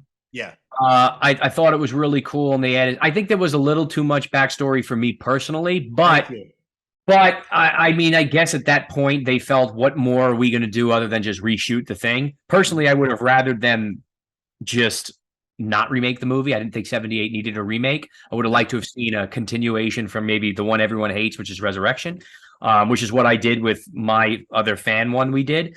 But, I respect that he went and did it. He's a fan. I liked it more than the second one, even though I think the second one should be appreciated for taking more risks. For me, those risks didn't work because it just kind of became something that it's not. It went so far off the source material. So I was happy that the newer ones after that kind of brought it back, but I have my issues with those too. But at least it was, for me, a little closer to the original stuff that I enjoyed more so than the Rob Zombie stuff. But I did think that Rob Zombie's climax and everything when Tyler Mane was playing Michael was really well done. And cool, and like the neighborhood stuff, and they shot it in Pasadena. So I liked that element of it. Yeah.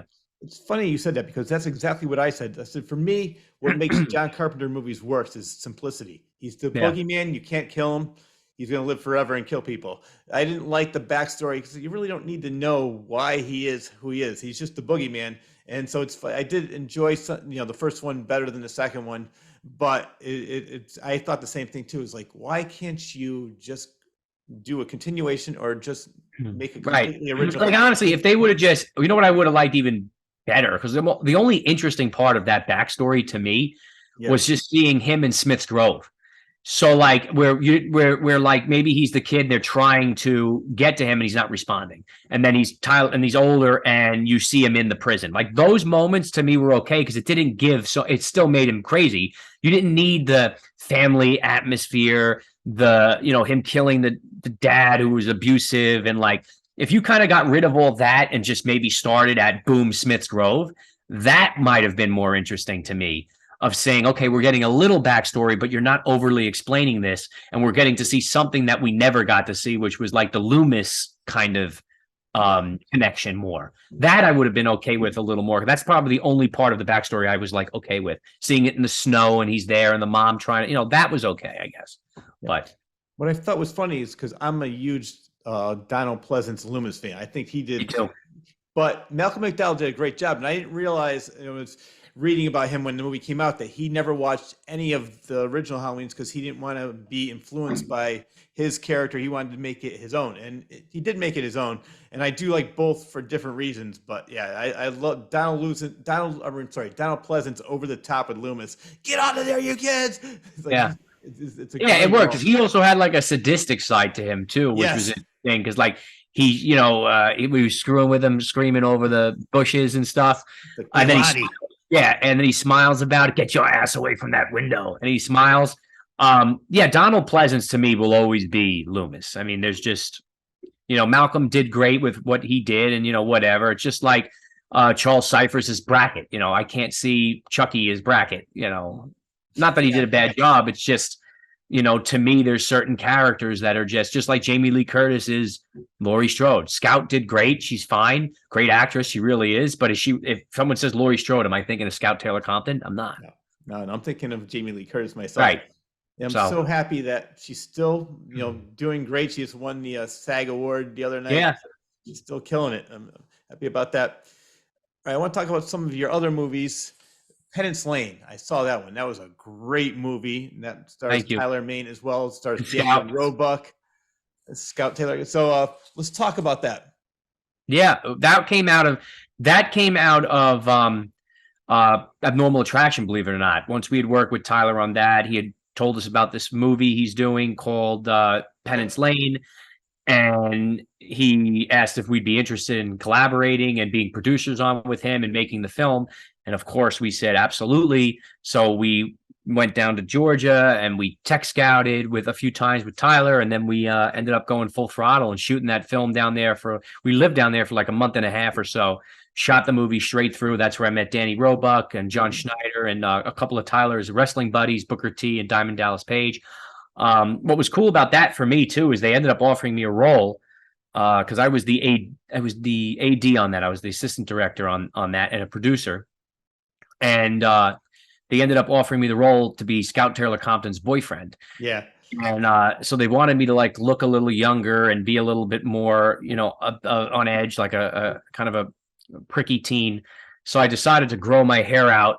I didn't want to shave the beard. That I'll tell you, I did not want to do. I wanted to keep the beard and the hair because I looked tougher. But they wanted me to be a more teen looking and younger looking, like a high school kind of kid, or like late high school, early college type. So they made me shave, and they said, that's the look we want to go. But I got to keep the longer hair because like that was that South kind of, look. But that was a fun movie to make. And it had its own problems in the sense of like, it was so low budget. We were dealing with minimal funds because originally Tyler wanted to make that movie for a lot more.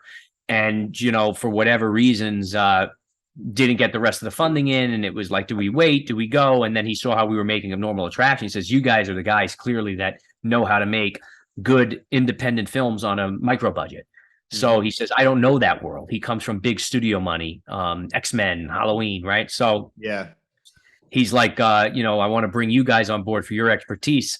And we were able to get the film done for a low budget. And I'm proud of that movie because it has its own charm to it. It's small town, people under the stairs a little bit, and it's got a nice twist that you don't see coming. I think you might think it's going one way and then it goes a totally different way. And I think there's some really good performances in there between John Schneider and Scout and Tyler, and there's some cool things that film does. And I'd like to see, if they decide to do something more with that, it would be interesting to see where it can go.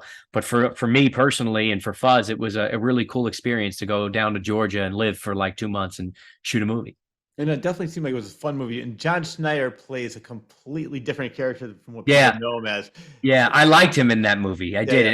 It was fun to see happen in real time. And he was so cool. And he was in so fast, though. He was in and out, such a pro. He like came in for like a few days and then he was gone. It was just like he came in, did his scenes, and then he was gone. And Roebuck was there a little longer.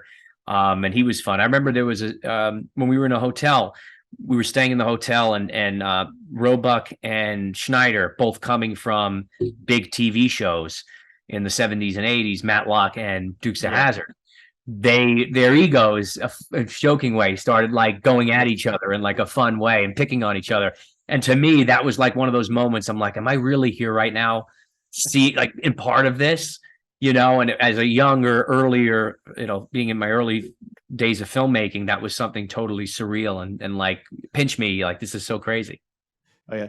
I mean, I met both of them and they're both, from the couple times I met them, the nicest guys in the world. So down there, it's like, oh yeah, come on, and talking about everything. So it was really a good movie. The other one I saw that I loved was The Wicked One. That was yeah. My buddy Jack Norman plays the Wicked One. Okay. And he's also if you remember in Abnormal Attraction, we have a little cameo from the Wicked One in the opening scene, in the opening thing. If it depends on when you saw them, if you put the connection together, if you saw it after or before. I saw Abnormal Attraction first, so I'm not really. That's why you wouldn't get it. Yeah. If you saw the Wicked One first, then you would have caught it. Because you saw that, it probably just left your head. So in that scene with the fucker right in the pussy guy, when the guy grabs the mic off the girl, she's interviewing the Wicked One. Oh, okay. It's the guy who plays the Wicked One in the Wicked One outfit. It says the Wicked One. So we did like a little Easter egg cross promotion thing. And so that was a buddy of mine was putting that together, and they're big Halloween fans. If you notice the through line, it's very Halloween-y. Yes. In similarity of like storyline, and they just asked, hey, can you help us produce it or whatever? So we threw them some funds and gave them a little bit of money to get that off the ground, because I really love Jack Norman. He's that guy who plays the Wicked One, also plays Bigfoot, Sasquatch in Abnormal Attraction. Oh, okay. Same person. Yeah, because he's like 6'7". He's huge. Yeah. Do you have any plans of making that into a series? The Wicked One? Yeah. That the director of that, Torrey Jones, he made a sequel called The Wicked Ones that I was supposed to be a part of at some point. I was cast as the lead and then they went a different direction. They like changed the whole story. They changed everything. Like I was supposed to be like a young detective that just got on the case, and then they totally changed it and went in another direction. And because of that, I ended up not being a part of it. But he has spoken to me about wanting to do something with it, something different, something more with it. And he has some ideas, and he asked my input on it, and I shared what I thought with him. I know right now he has another film that's going to be coming out soon called Phantom Fun World. So plug for you, Tori. All right. Yeah, he's got a movie, and it looks cool. And they just ran an Indiegogo campaign a year ago, so I'm excited to see what he does with that. He's a very nice guy and a good filmmaker. Well, it's funny you said that because I originally started watching that one inadvertently, and I said, "Wait a minute, no, it's the Wicked One." I was watching the Wicked Ones first, and I said, which seemed like a good movie. Now I want to go back and watch that again because that's the sequel to it. I haven't seen the sequel actually. Because it came out fairly recently, so I haven't caught it yet, but I have it on Blu-ray. So. Right. Well, all these movies that I'm talking about came from your production company called Fuzz and the Lens Productions, but your company, I was so impressed with what you do right there, Fuzz and the Lens Productions. But I mean, I mentioned you, Stephen Della Sala, your brother, Kyle Mullins, Robert Privatera. And not only do you do film and TV production, but you also do commercials and promos, music videos, equipment rentals, videography, photography, editing, and then even virtual reality. We did a couple of virtual things with a buddy of mine, Steve Lamort, like a interactive zombie thing that was an app for the phone. And we were collaborating with Steve on another project that'll have some cool things. The guy, Steve Lamort, is the director of the Grinch movie that came out, the mean one that David Howard Norton was. Sorry to interrupt you. I want to talk about that. Where can I find that? I looked everywhere. It's not out. It's not out on VOD yet. It had its run in. It's had its run in theaters, and now I think they're holding to release it for Christmas time this following year now because no one's going to watch a Christmas movie now. So the reason for that, it was just extended so long. It ran past New Year's. It ran into January. And then by that point, it's like, now we're not going to bring it out on VOD when we were supposed to, because they were going to do it a month earlier. So I think they're holding it to this Christmas coming. But that guy, Steve Lamort's a big visual guy. And when you watch the mean one, it's not practical effects, it's visual effects. And that cheesy camp is how he does that. But he's a really fun filmmaker. I went to high school with him. So yeah, we're going to do some stuff with him coming up soon. And we do everything ranging from, like you said, music videos, commercials, anything really with a camera we're willing to do. And we enjoy every aspect of it. And it keeps us fresh, it keeps us on our feet. It's not all film, it's not all commercial or music video or, web series and things. We enjoy every aspect of filmmaking or shooting. Well, I saw you did a comedy. I think you produced a comedy special as well. We produced a comedy special called Married and Miserable. That's on Amazon Prime. Craig Loigren, a good comedian friend, he plays Purple People Eater in Abnormal Attraction. And he's also in Stream. He's a producer as well. We produced his comedy special a few years back. Yeah, right before COVID. And that's on Amazon Prime. Now, what do you do for the virtual reality? Because I two examples for me of virtual reality. I did a Van Gogh exhibit. Put the glass. I was going through Starry Night and all those other paintings. Yeah, that's the same kind of thing. It was a zombie. It was a video game thing with a zombie, and you'd put the phone. You'd download the app and you'd put your phone in a virtual reality helmet. So you could either do it with that or you can do it with the phone. So you didn't need the helmet if you didn't have it. And then what you would do is you'd walk through and go through this whole this war base where like you're in there and the monsters are like eating the people, your friends are dying, you got to kill them, and then the zombie ends up being birthed out of your stomach. It's crazy. It was this whole crazy virtual reality world. It was fun. It was different to shoot because it's multiple different cameras and everything has to be timed and everything is seen, and then the way it's uploaded and encoded. So it was an interesting new thing for us to be a part of. Yeah, I definitely would love to check that out. Sounds great. What do you think of the current? We talked mostly about the movies growing up in the 70s and 80s. What do you think of the current batch of horror? It depends. I think some of them get a little generic in what they're doing, a little too cookie cutter. I don't think they take as much creative risks anymore. They kind of know what's scary and they go with it, and that's fine. But I'd like to see indie stuff because it seems to be indie. And I guess this was the same way back in the day. Indie films were the ones getting recognized, and now they're known in major franchises. So maybe it's still the same way, but I'd like to see indie stuff. And I'm hoping we had helped this with Terrifier get a little bit more love. I still like the studio horror stuff to an extent. Like I enjoyed Smile. I did enjoy it. I thought that was one of the more scarier, interesting films that have come out in the last few years. I enjoyed the original 2 Conjuring films. I thought that was well done, and I enjoyed the TV show Haunting of Hill House by Michael Flanagan. Yep. Those are the ones that I feel are the best ones to come out in the last few years. And then there's like a ton of other ones that are just kind of there, and they're all just kind of copycats of one another. Not to say that they don't have good pieces within them, but I just would like to see a more unique storylines. And then obviously we're dealing with the reboots and remakes and sequels and stuff, which, listen, I'm never going to complain if you're throwing Michael Myers in a movie. Again, I can always see him. That's fine, but I still would like to see from these same type of filmmakers like Blumhouse to give us more original content and see more from James Wan, because everything just seems to be in that regurgitation mode at the moment. Yeah. The only reason I like the reboots and the reduxes are because, for me, most of the movies I grew up watching, but if I didn't, I'd be like, let me go back and watch the original. And that's where I discovered the original. Yeah. And that's good. And that is good. And, and that's what it is for younger audiences too, that maybe wouldn't enjoy the older ones, but then they see this and they still might go check it out, and maybe they like it, maybe they don't. But again, they still are aware of it. So there's certain movies I think reboots and remakes are honestly great and essential too. And then there are other ones I just wish they would leave alone. Like, would you want to see a Jaws remake? No. Right. No. So it doesn't need it. Like, I felt that way with 78 Halloween. I felt like, and even Nightmare on Elm Street, I felt it didn't need a reboot. I should say remake, if you want to reboot it, and this is the difference in my mind of Robert Englund's getting old, you still want to make another Nightmare. There's a way to pass the torch and still make it a reboot, but it's still a sequel where the other things are in canon.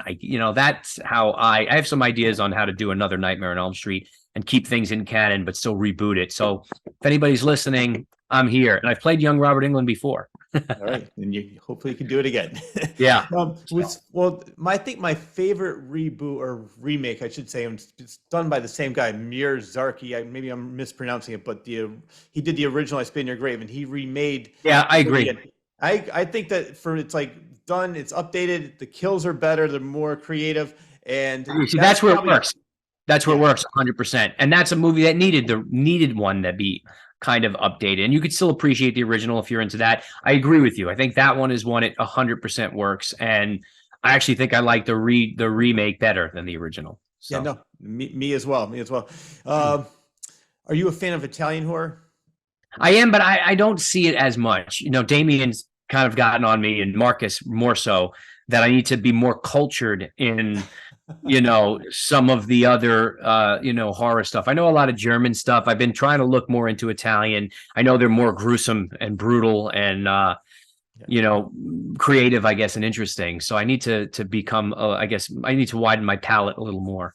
Well, if you're going for the gore, go with Lucio Fulci. Fulci just goes all out. He doesn't care about the plot. Doesn't really matter to him. See, I'm not a full gore guy. I guess Terrifier kind of made me more so into it because being a part of it, you kind of appreciate it more. I kind of like seeing gore wise. I'm more about how did they do it and seeing the creative ways they kill. Mm-hmm. But if I am a horror person, just if you ask me what do I prefer, it's more scary and suspenseful. And the kills are cool if they're cool, but again, I'm not so much about the gore, but I do appreciate the artistry within it. Yeah, well, I think then you would probably appreciate Dario Argento more because he's more cerebral than Lucio Fulci. Right. He's just all gore. And then there's a couple other ones, like I don't know if you ever saw Cannibal Holocaust. That was I have, and that one I know of, and that one was cool. Yeah. I met the director. I was trying to get him to do a bumper for my show, but his English was so bad. He tried, he just couldn't do it. But I'm sure you know the story. The woman had to go in court because the kill was so realistic. They thought it was real, and they had to she was actually killed, and she had to prove that she was alive. Talk about press. That's awesome. What's funny? You mentioned a lot of the same movies I did for current horror. Smile, I was very surprised. Maybe because my expectation was so low, I said, "Wow, this is really good." Another one surprised me was Barbarian. I knew that was coming. Yeah, Barbarian. I loved Barbarian up until the tonal shift of when. Yeah. But I respect the hell out of it.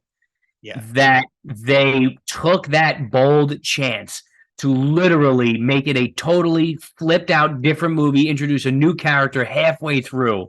Like that was a ballsy move, and I respect the hell out of that. And that's why I think it gets the recognition that it gets, because it was different. It took a chance, Yeah. you know? No, I So agree with you. yeah, and I met that barbarian. I met that guy. He's huge recently at a convention that we were both at. He's a really nice guy. And I know I've become friendly with the dad. I don't know why my mind is going blank for a second. He's in the Munsters now. And Oh wait, oh my God. and he's also in Halloween.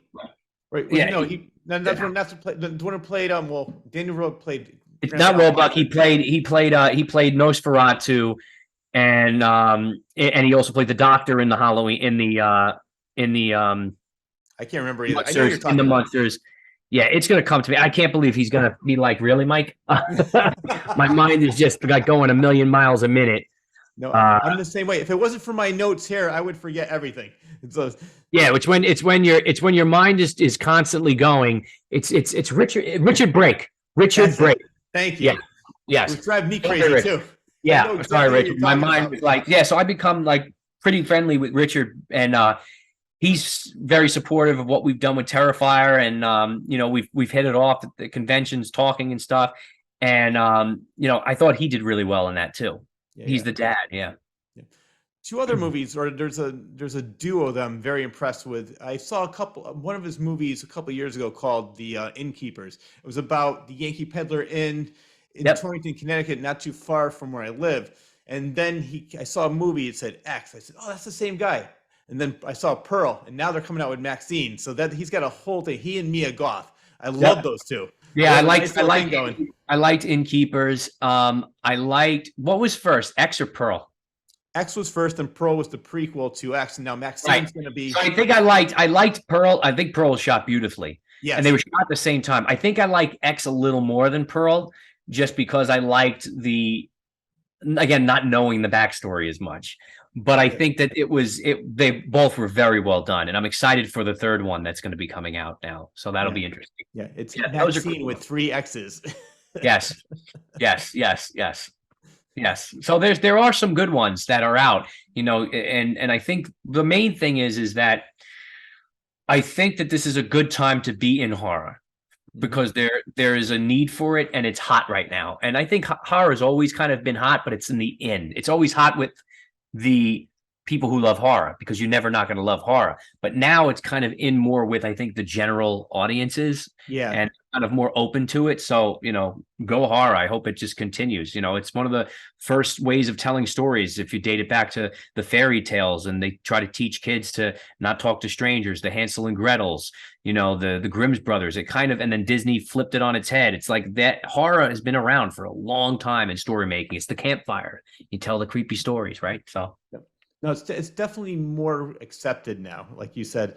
And I have to say, and everybody that I've talked to, a lot of the guests I've talked to, and even Victoria Price said the same thing. She said that like the horror conventions, the horror fans are the best, nicest people. You go to these conventions, and everybody, not only the guests, but the people there, are just everybody's like one big family. And I go to Chiller all the time, and it's like I see people. Oh, hey, how you doing, Evelyn? How you doing, Bob? And just we're like it's a all friends. Great community. It's a great community. It is, yeah. And you look forward to seeing those convention friends that you only see at the conventions, because you share a love. Because back in the day, right, it was hard to have this because the internet didn't exist, so you didn't connect as much. You felt like you might have been the only introvert into it, right? And now we have these avenues to say, hey, there's a lot of us that enjoy this, and now we can celebrate it together.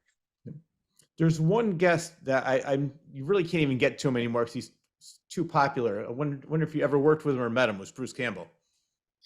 Met him once at Rock and Shock. Yep. Would love to work with him. Have tried to work with him. My buddies have worked with him. I just don't know if I can say what it was yet, because I don't think it's out. But I would love to, and I'm hoping. I have a few things that we have in mind to work with him on. It's just a matter of if it's even possible to get in touch with him. We'll see. I have a funny story about him, because like I said, now the line is way out the door. You can't even get near him. But in 1990, I was at Fangoria convention in New York, and I stayed at the hotel for the weekend that weekend, and it was around 1:30 in the morning. The elevator opens up. Bruce Campbell, Linnea Quigley, and Gunnar Hansen walk out. Like, whoa, hey, how's it going? So Bruce is just messing with me. And then I don't know how it came out, but I said, oh man, are there any cool parties? Yeah, go on the 11th floor. I said, I can go? Yeah, just tell them you know me. Don't worry about it. So my friends and I go on the 11th floor. There's nothing on that floor but janitor closets. Everything's closed. So the next day, I said, hey, Bruce, thanks for the party. And he had his girlfriend or wife with him. He goes, honey, that's the asshole I was talking about last night. So we took a picture where I'm choking him, and he put Rich, see you at the party, love Ash. That's funny. Just like he is in the movies. Yeah. That's how he is. That's funny. That's what it is. You get there's no other genre where you can get as close to the stars, I guess, as you can with horror. And then there's like they're just so reciprocal because they're just like us, and they have fun, and you build a relationship with them like that. And now you have this story forever. Yeah. And you know what I mean? And all it took was just that moment in the elevator, and just for him to thankfully be a good, cool guy. Yeah. That's why I love that movie, Brutal Massacre. Did you see that? I haven't. Okay, I got to check it out. Well, it's similar to Spinal Tap, but it's all horror movies. It stars Gunnar Hansen, the girls from The Evil Dead, a couple people from the original Clerks. It's just a lot of people from the horror scene and other people that you would know from pop culture. And it's a mockumentary of them trying to make a horror movie. It's like Spinal Tap with the music, but it's a great movie. It's more of a comedy than anything, but you would definitely like, knowing your sense of humor and what you like, you would definitely love that movie. Oh, for sure. I'll have to check it out. Thank you.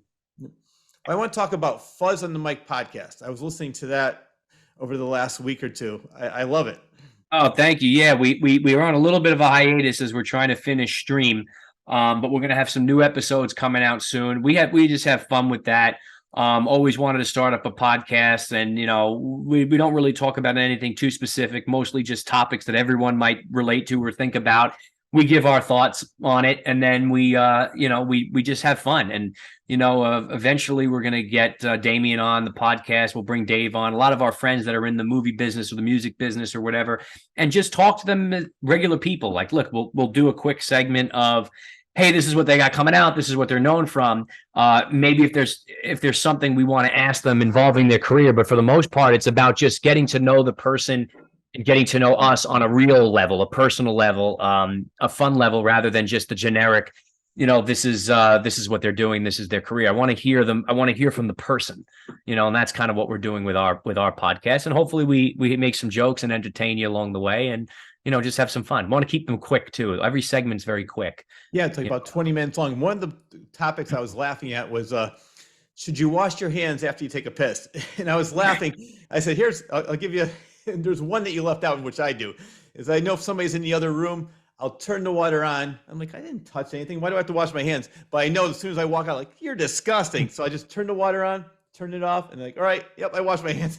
Exactly. I said that. I think I was the one who said, that's probably the cleanest part of your body, because it's not out exposed anywhere. It's safe. But the funny part was that I don't even want to touch the knobs half the time, because everyone's touching the knobs. That then you're getting dirty. So it's like, I like the one too we talked about. Do you clean the bread knife after you cut a piece of bread? And it's like, you just cut bread, it's flaked off. You run it under the water. And then one of our biggest topics was our first one that everybody still talks about, is the toilet paper way, which way the toilet paper roll goes.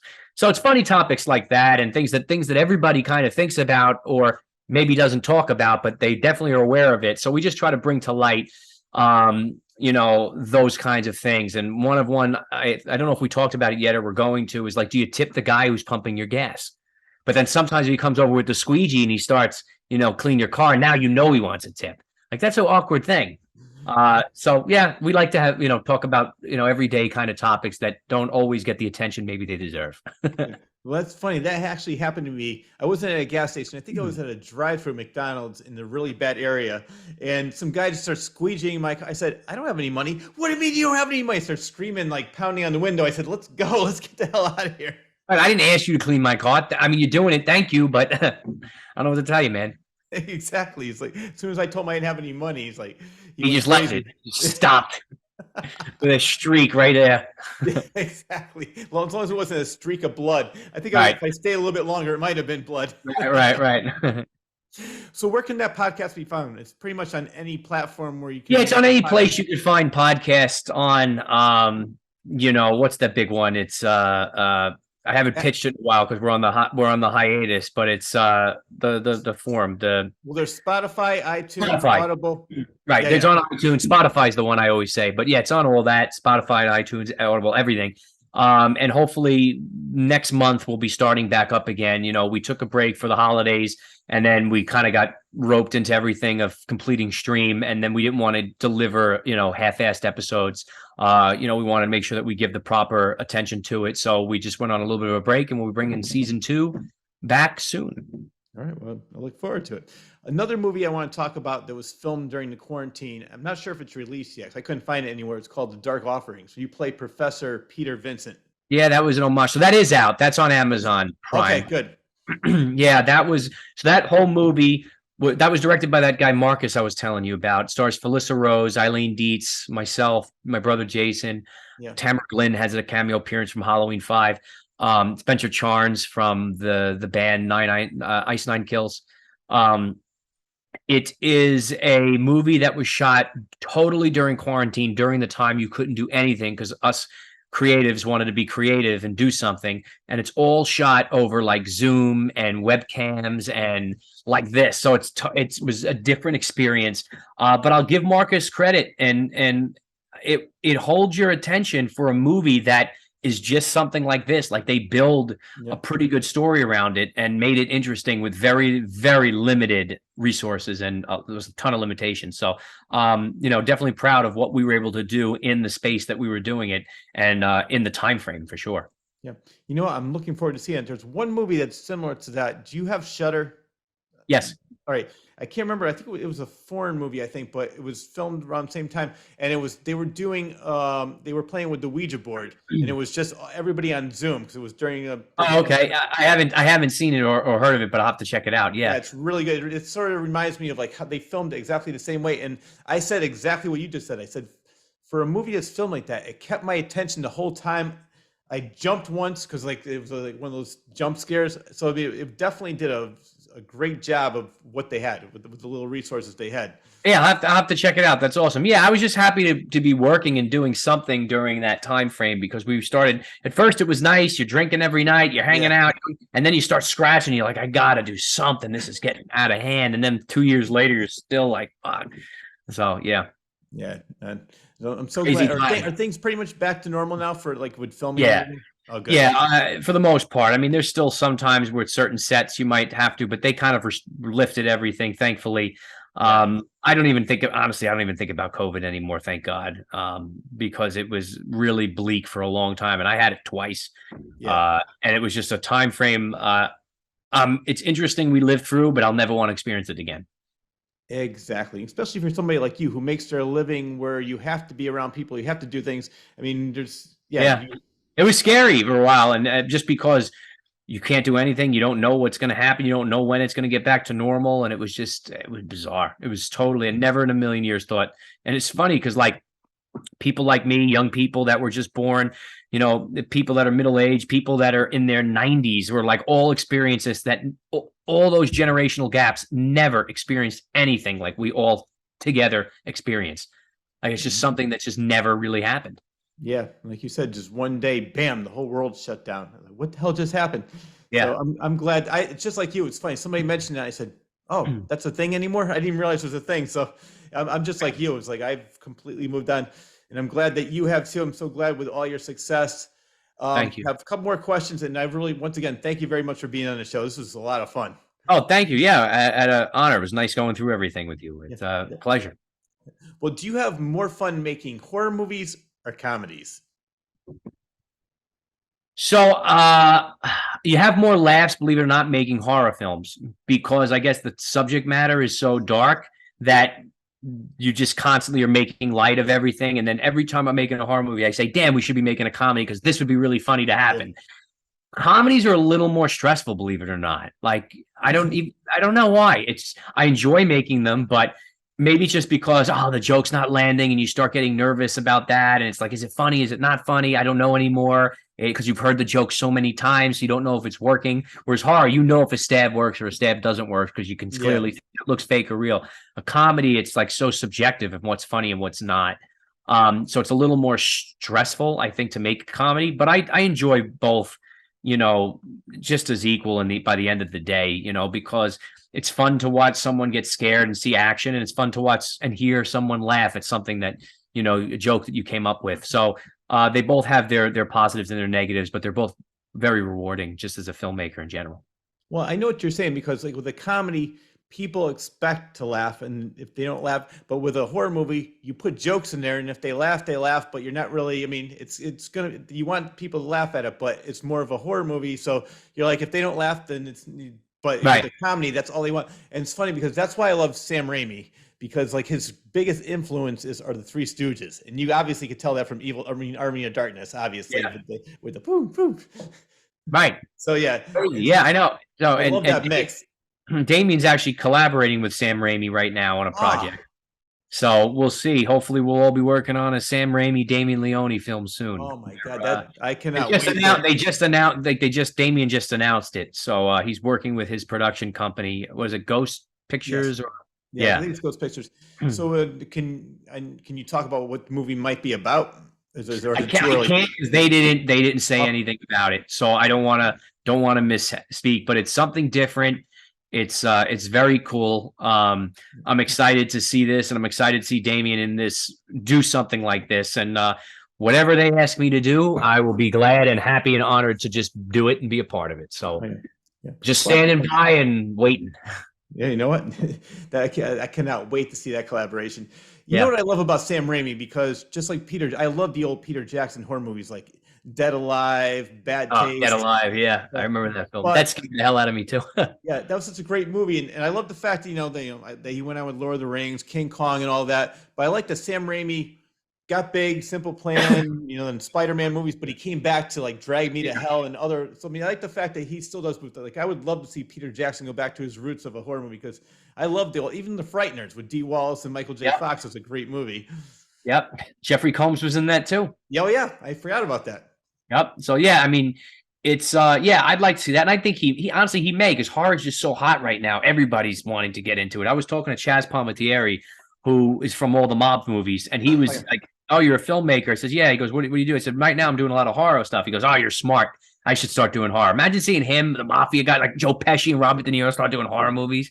Now that would be something. Yeah. That would be crazy. I have a funny story about him. I went to go see The Bronx Tale on Broadway, before, not with Michael, but so they this was a couple years ago, and I got a picture with the lead character, and afterwards I said, "Boy, he looks a lot different up close." I was walking away. I said, "Wait, that's Chaz Palmentieri." I didn't realize that he was just walking out. He happened to be watching the show, and I thought it was just the actor on stage. And it took me a minute. I'm like, why does he look so familiar? And he looks different from that. And I went back to him like, "Wait, you're Chaz?" He goes, "Yeah." And we started talking for a while. Great guy. Yeah, he is. I worked with him on a TV show I produce, and he was there, and that's how I got to talk to him a little bit. And then he was at, I think, Chiller, one of those conventions, and I reconnected with him. He's a very nice guy. Yeah, because I guess he's in. I don't know if he's doing it in your area, but in Connecticut he was doing it though, because it started off as a one-man show. So he's doing that again. Yeah. I haven't seen it, but I've heard about it, and it's definitely cool. I think they did one here in Staten Island at the St. George Theater. They did a screening or showing of it where he came out and did the whole performance, a viewing. Yep. Well, speaking of viewing, I think if I was a filmmaker, I would love to see the audience reaction. Do you ever just go either like in the back or just watch and get the opening night, get the audience reaction and see what they're doing? Always. I'm always in the back watching. Always. Sometimes I even put a camera in the front hidden to where we can see how they're reacting to it. Like Terrifier, when it was running in theaters, we snuck into a few theaters where they didn't know we were there and just watched the audience and saw how they took it in, which was really an interesting and cool experience to be able to do. It was funny because very recently I was watching a documentary called Score. It was all about composers, which I am so fascinated with, how somebody could just look at this and say, "Oh yeah, this is what's like." John Williams is my all-time favorite film composer. So they were talking a lot about that, but there was one composer, and they said he would sneak into the theater, and he says he's embarrassed to say this, but after the movie's over, I go into the bathroom and stalls and listen if people are humming the music. He goes, "If they are, then I know it was a success." That's cool. That's cool. Well, so before we go, and once again, thank you very much for being on the show, and definitely want to have you back whenever you come out with something else. We'll have an update in the Claus Corner. Awesome. Yeah. Well, once stream is out, we'll do it again. Yes. So before I go right now, is there anything that I missed that you want to talk about? You covered everything, man, that which is awesome. And again, just for anybody that's listening, definitely go follow us on Fuzz in the Lens on all social media. You can follow us on Instagram and YouTube and Twitter and things like that, Facebook. Please check out the Stream Indiegogo campaign if you're into that kind of stuff. Again, we're still holding it open for anybody who might be interested. And also use the hashtag join the stream. And there's a stream franchise social media too, if you're curious about that project and what's going on. And again, can't thank you enough for having me on. It was a pleasure talking with you and having your viewers listen. And again, just hopefully we can keep entertaining and keep delivering the goods and keep you guys happy. If you guys are happy, we keep working. So that's what we aim to please. So thank you again.